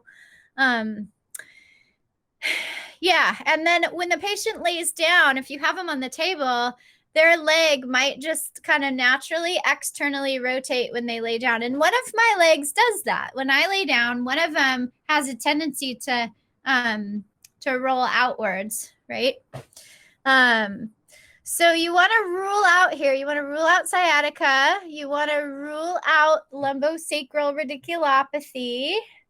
Piriformis syndrome, they're not going to have a lot of neurological effects. The reflexes will be normal. The lumbar myotomes will be strong. There's not going to be a lot of referral down to the toes or along those lumbar nerve roots. And they'll have a positive FAIR test. So you want to treat the agonist, the piriformis, which is right between UB 53 and 54. All the glutes, turn them back on, poke little holes, get them woken up. You can treat the psoas. You can treat along the GB and UB channel of the side joint. And then antagonist being the TFL, semitendinosus, acupuncture tweenaw along the IT band, and this stretch is great, like this person's doing down there, the supine figure 4. So here's a little recap. What's the difference? How do you know? I promise I will ask you this on a test. So become friends with the slide.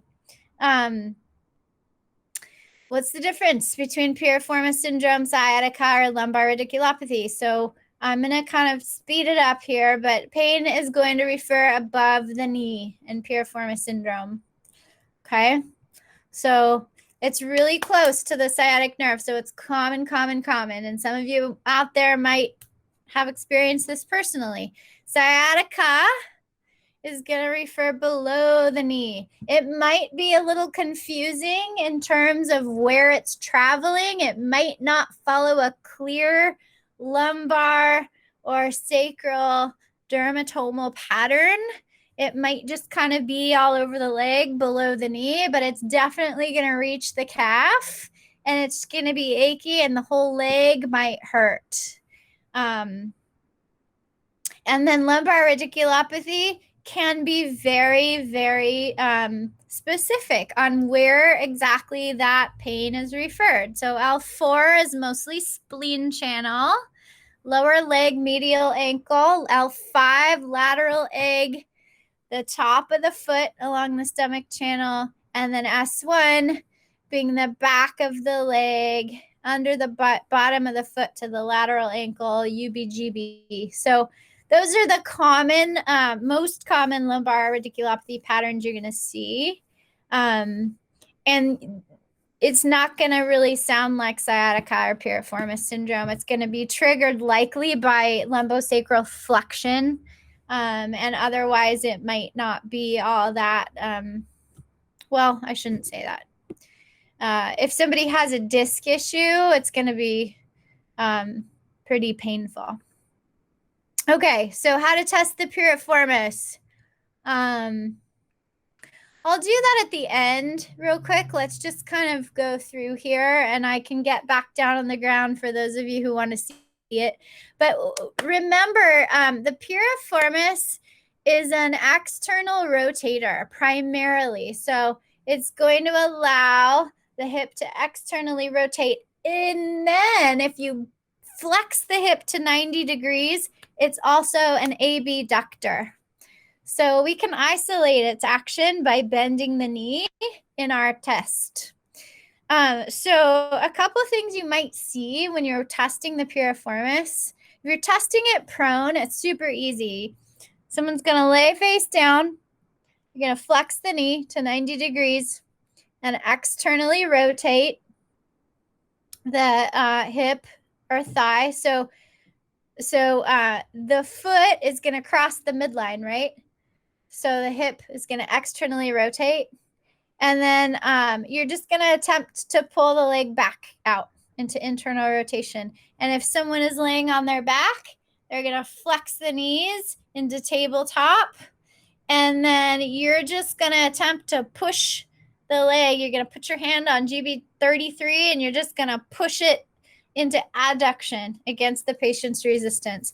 That's the way I normally do it. I don't love testing patients in the prone position. One, if you're not going to treat them that way, I'm wasting a headrest cover unnecessarily.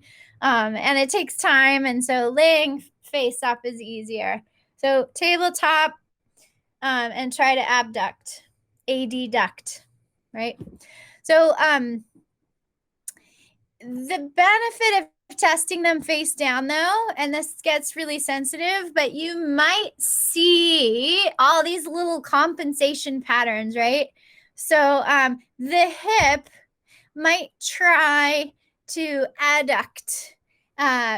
So you might see the gluteals jump in to try to resist.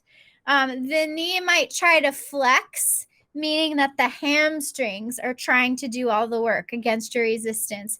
And then you might see the knee kind of try to extend as the quads are trying to compensate. So these are little things that you might see when you're testing the piriformis. So this is kind of just okay. So that's all I want to say about piriformis syndrome. And then lastly, so we talked about pain in the anterior, right? And the groin. And now we're moving out to the lateral side of the hip. And so there's sort of like two buckets that lateral hip pain kind of falls into. There is an inflammatory bucket and kind of a non-inflammatory bucket. So trochanteric bursitis is often a quick diagnosis. Oh, you have pain at GB29 or on the outside of your hip, you have bursitis. That's not always true, actually. The gluteal strains or gluteal tendinopathy is I think more common. It's a more common finding for pain on the outside of the hip at GB29. So we talked about that being where the TFL is as well, right? Which is above the IT band. So if someone comes in, they point there, this is kind of what you want to distinguish between. The difference is trochanteric bursitis being an inflammatory condition. The cause is mostly kind of like the elbow. You're going to have a direct fall right on the hip. So if you have a strong impact to that area, it can cause bursitis. It can be really, really tender to very, very light touch. Whereas gluteal tendinopathy, you're going to have to apply a little more pressure to have the patient wince. So gluteal strains are not as, the cause is mostly overuse and activity versus trauma or age. And then bursitis is going to respond to a cortisone injection, likely, whereas a gluteal tendinopathy or strain might not. So a patient might, and again, why is that relevant? You're going to have a lot of people that come to you that have already tried these things. So I have pain out here. I got a cortisone injection. It didn't work. Now I'm here in your office. Please help me. but they're similar, right? So this picture over here, you can see all these little bursa. So where the letters are, those are the little bursa, the little sacs that are supposed to cushion and prevent friction. And then look at all these attachments. And this is by no means all of them, but all these glutes attach in the same vicinity. So that's why it's kind of confusing in terms of, you know, what's what. You probably will treat it in a similar way, truth be told, but you know, the outcome might be different and the prognosis. So both are going to result in pain of the greater trochanter in the same location. Both might have pain that goes down the lateral thigh.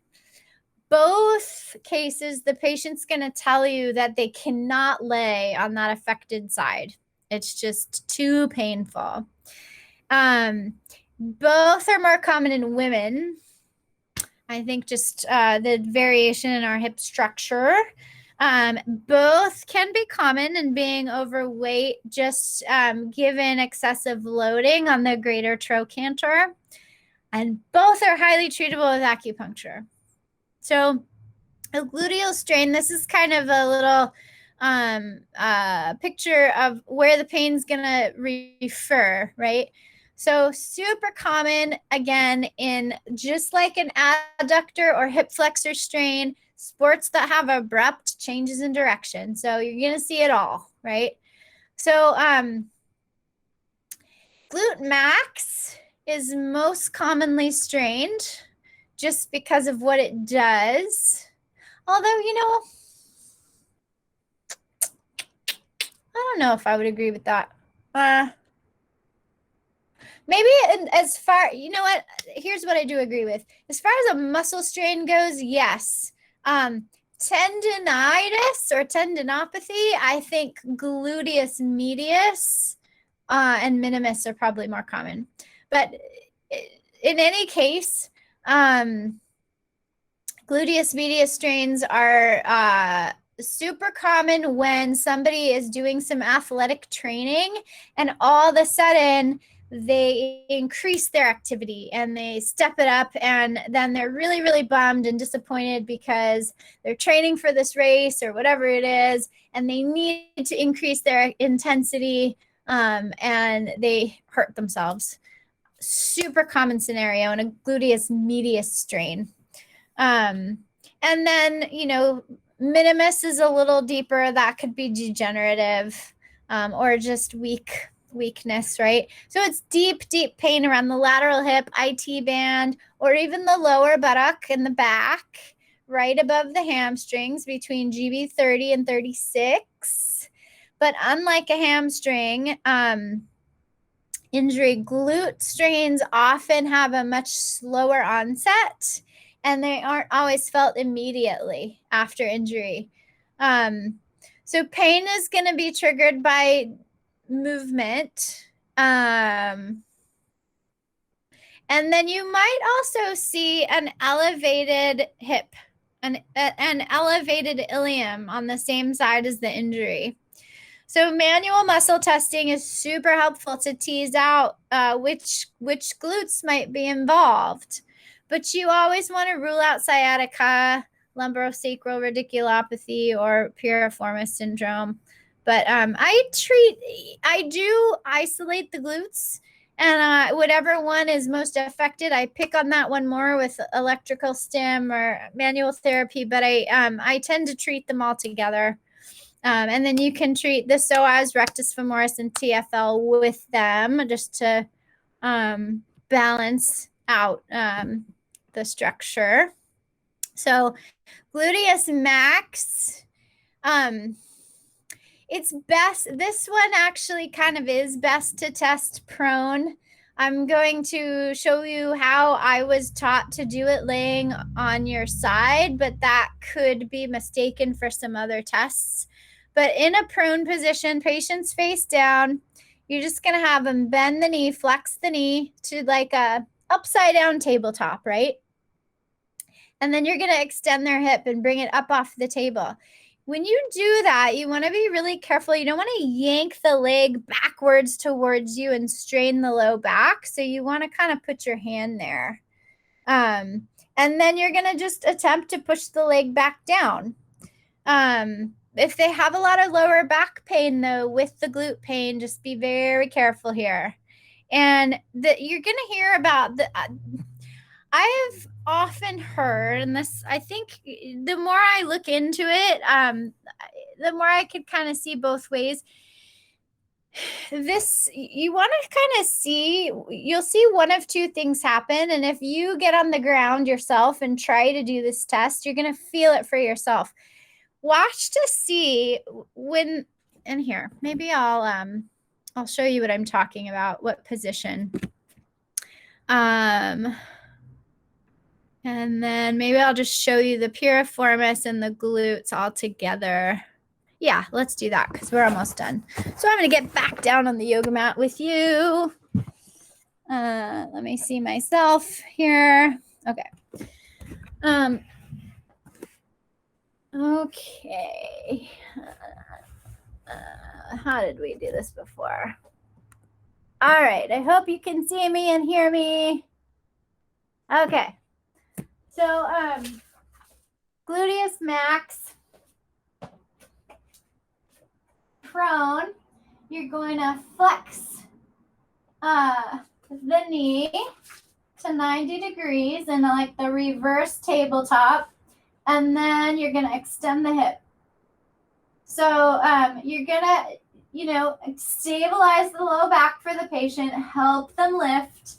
That's kind of difficult to do and hold for too long, but then you're going to attempt to push the leg down like that while they resist.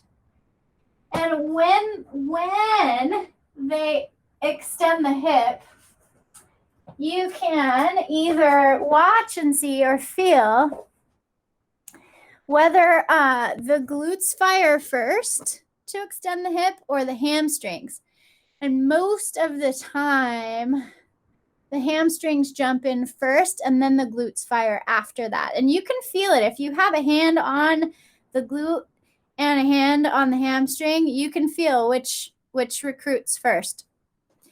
I was always told that the glute should fire first. And I sort of agree with that because I think that they're just often weak for the 100th time.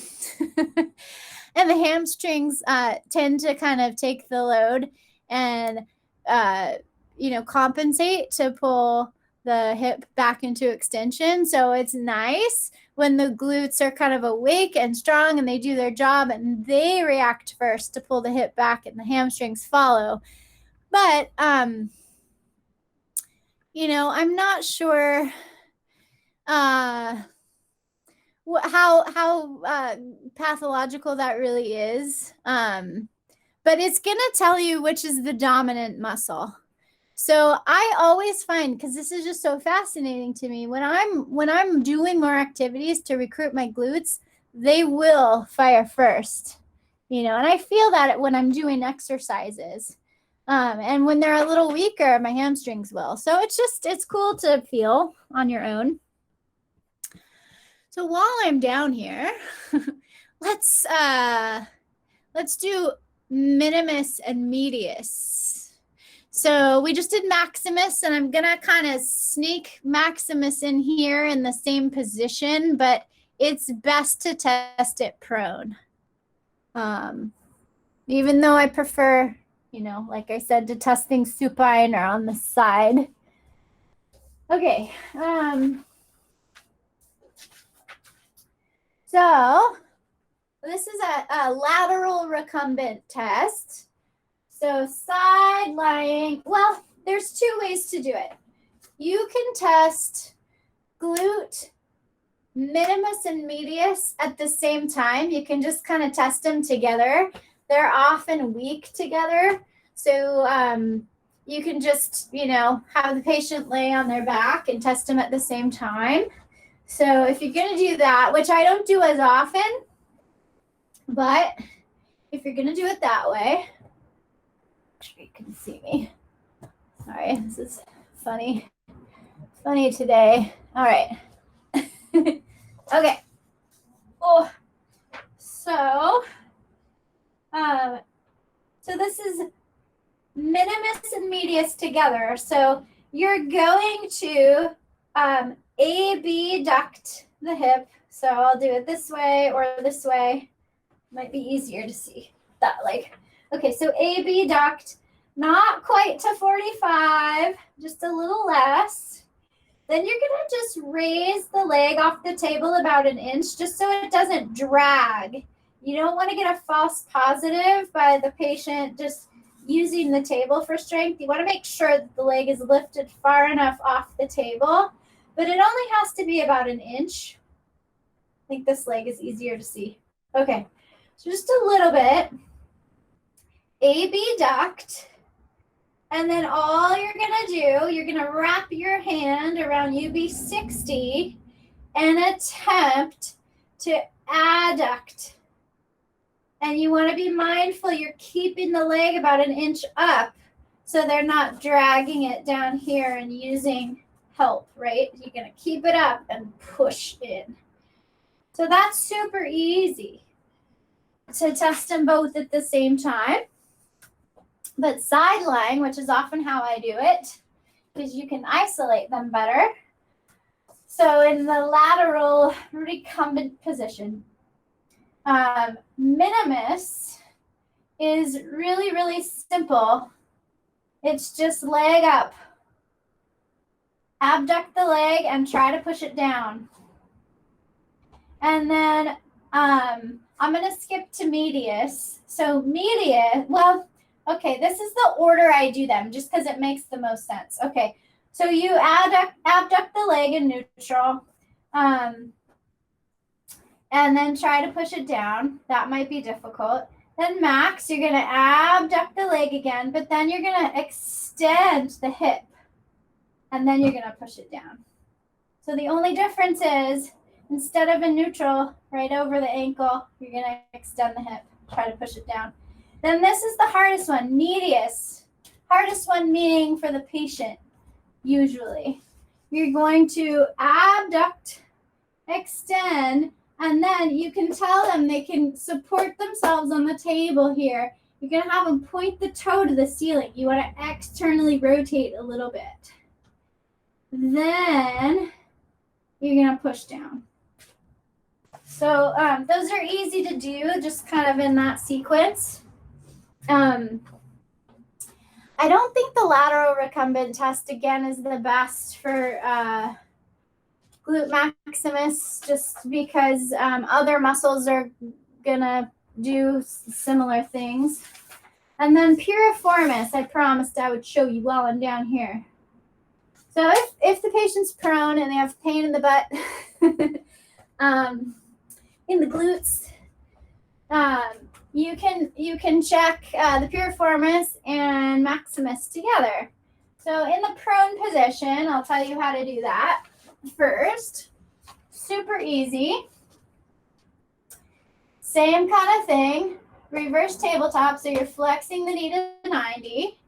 So you don't have to lift it off the table. That's maximus. You keep it on the table, but what you're going to do is you're going to externally rotate the hip. Externally meaning the foot goes towards the midline. Because again, you're thinking about what the hip is doing, right? Not what the foot is doing. So the foot might be going in, but the hip is going out. Does that make sense? I hope so. So flex, externally rotate, and then you're going to just attempt to internally rotate the hip. So that's all.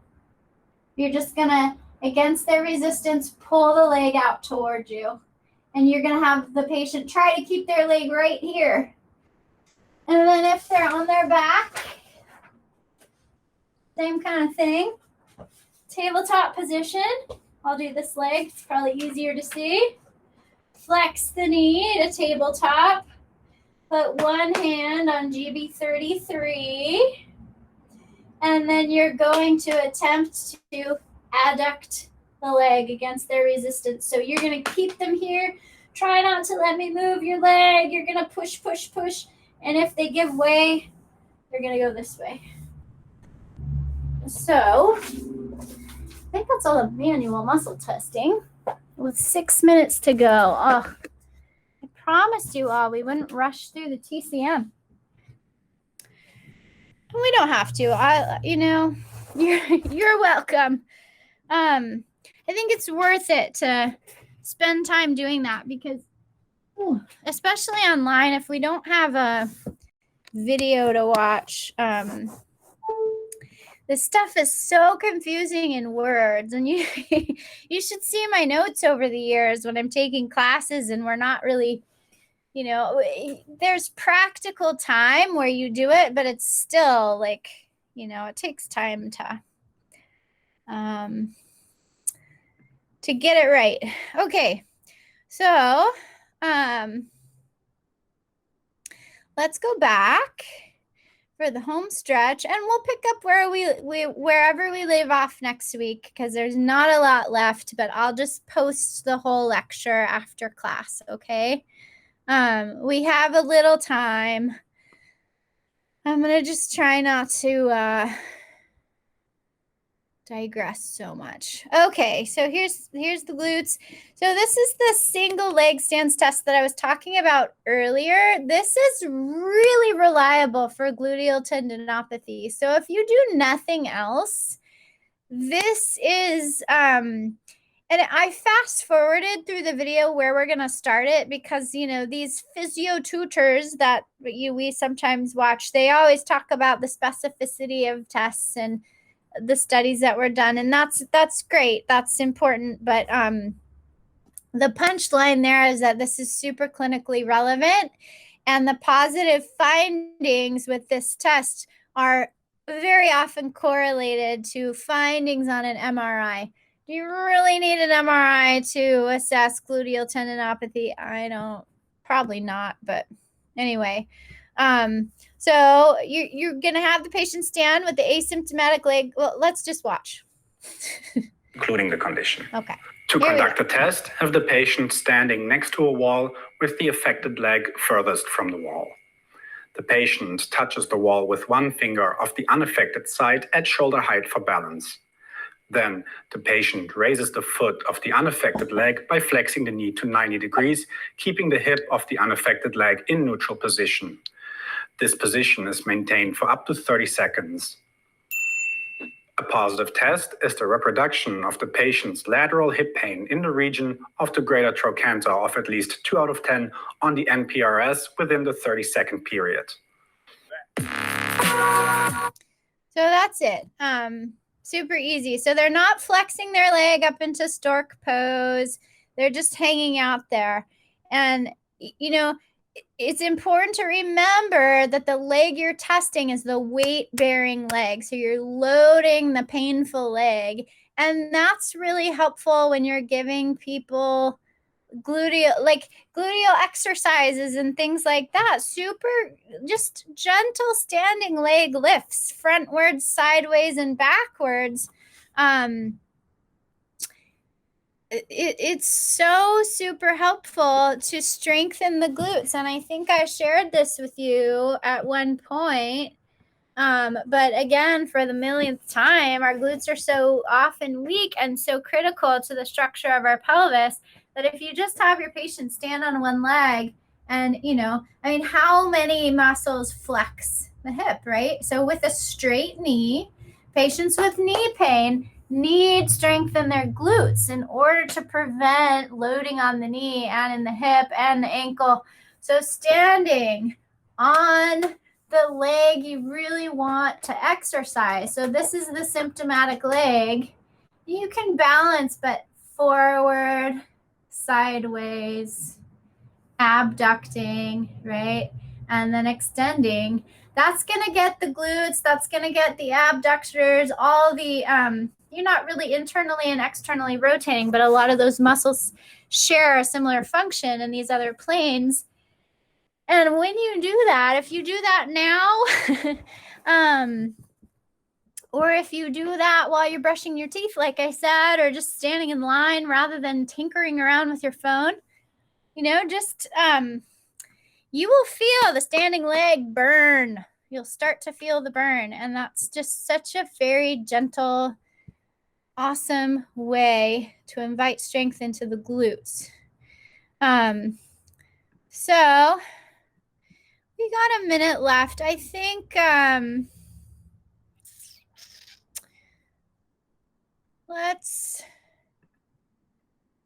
we'll probably wrap it up there, but what we'll do, so we're just going to compare that to bursitis just because we're on the same topic. So there's no manual muscle test for bursitis, so you kind of have to just rule it out. But again, going to be really tender to palpation and pay attention to the patient's story. If they fell or they're older or there's a lot of loading on the hip and they're not doing a lot of activity to recruit the glutes and make them tired and work hard aside from just the day-to-day, you might want to think about trochanteric bursitis. And there are 3 bursa in here as shown by the picture. Those are 2. But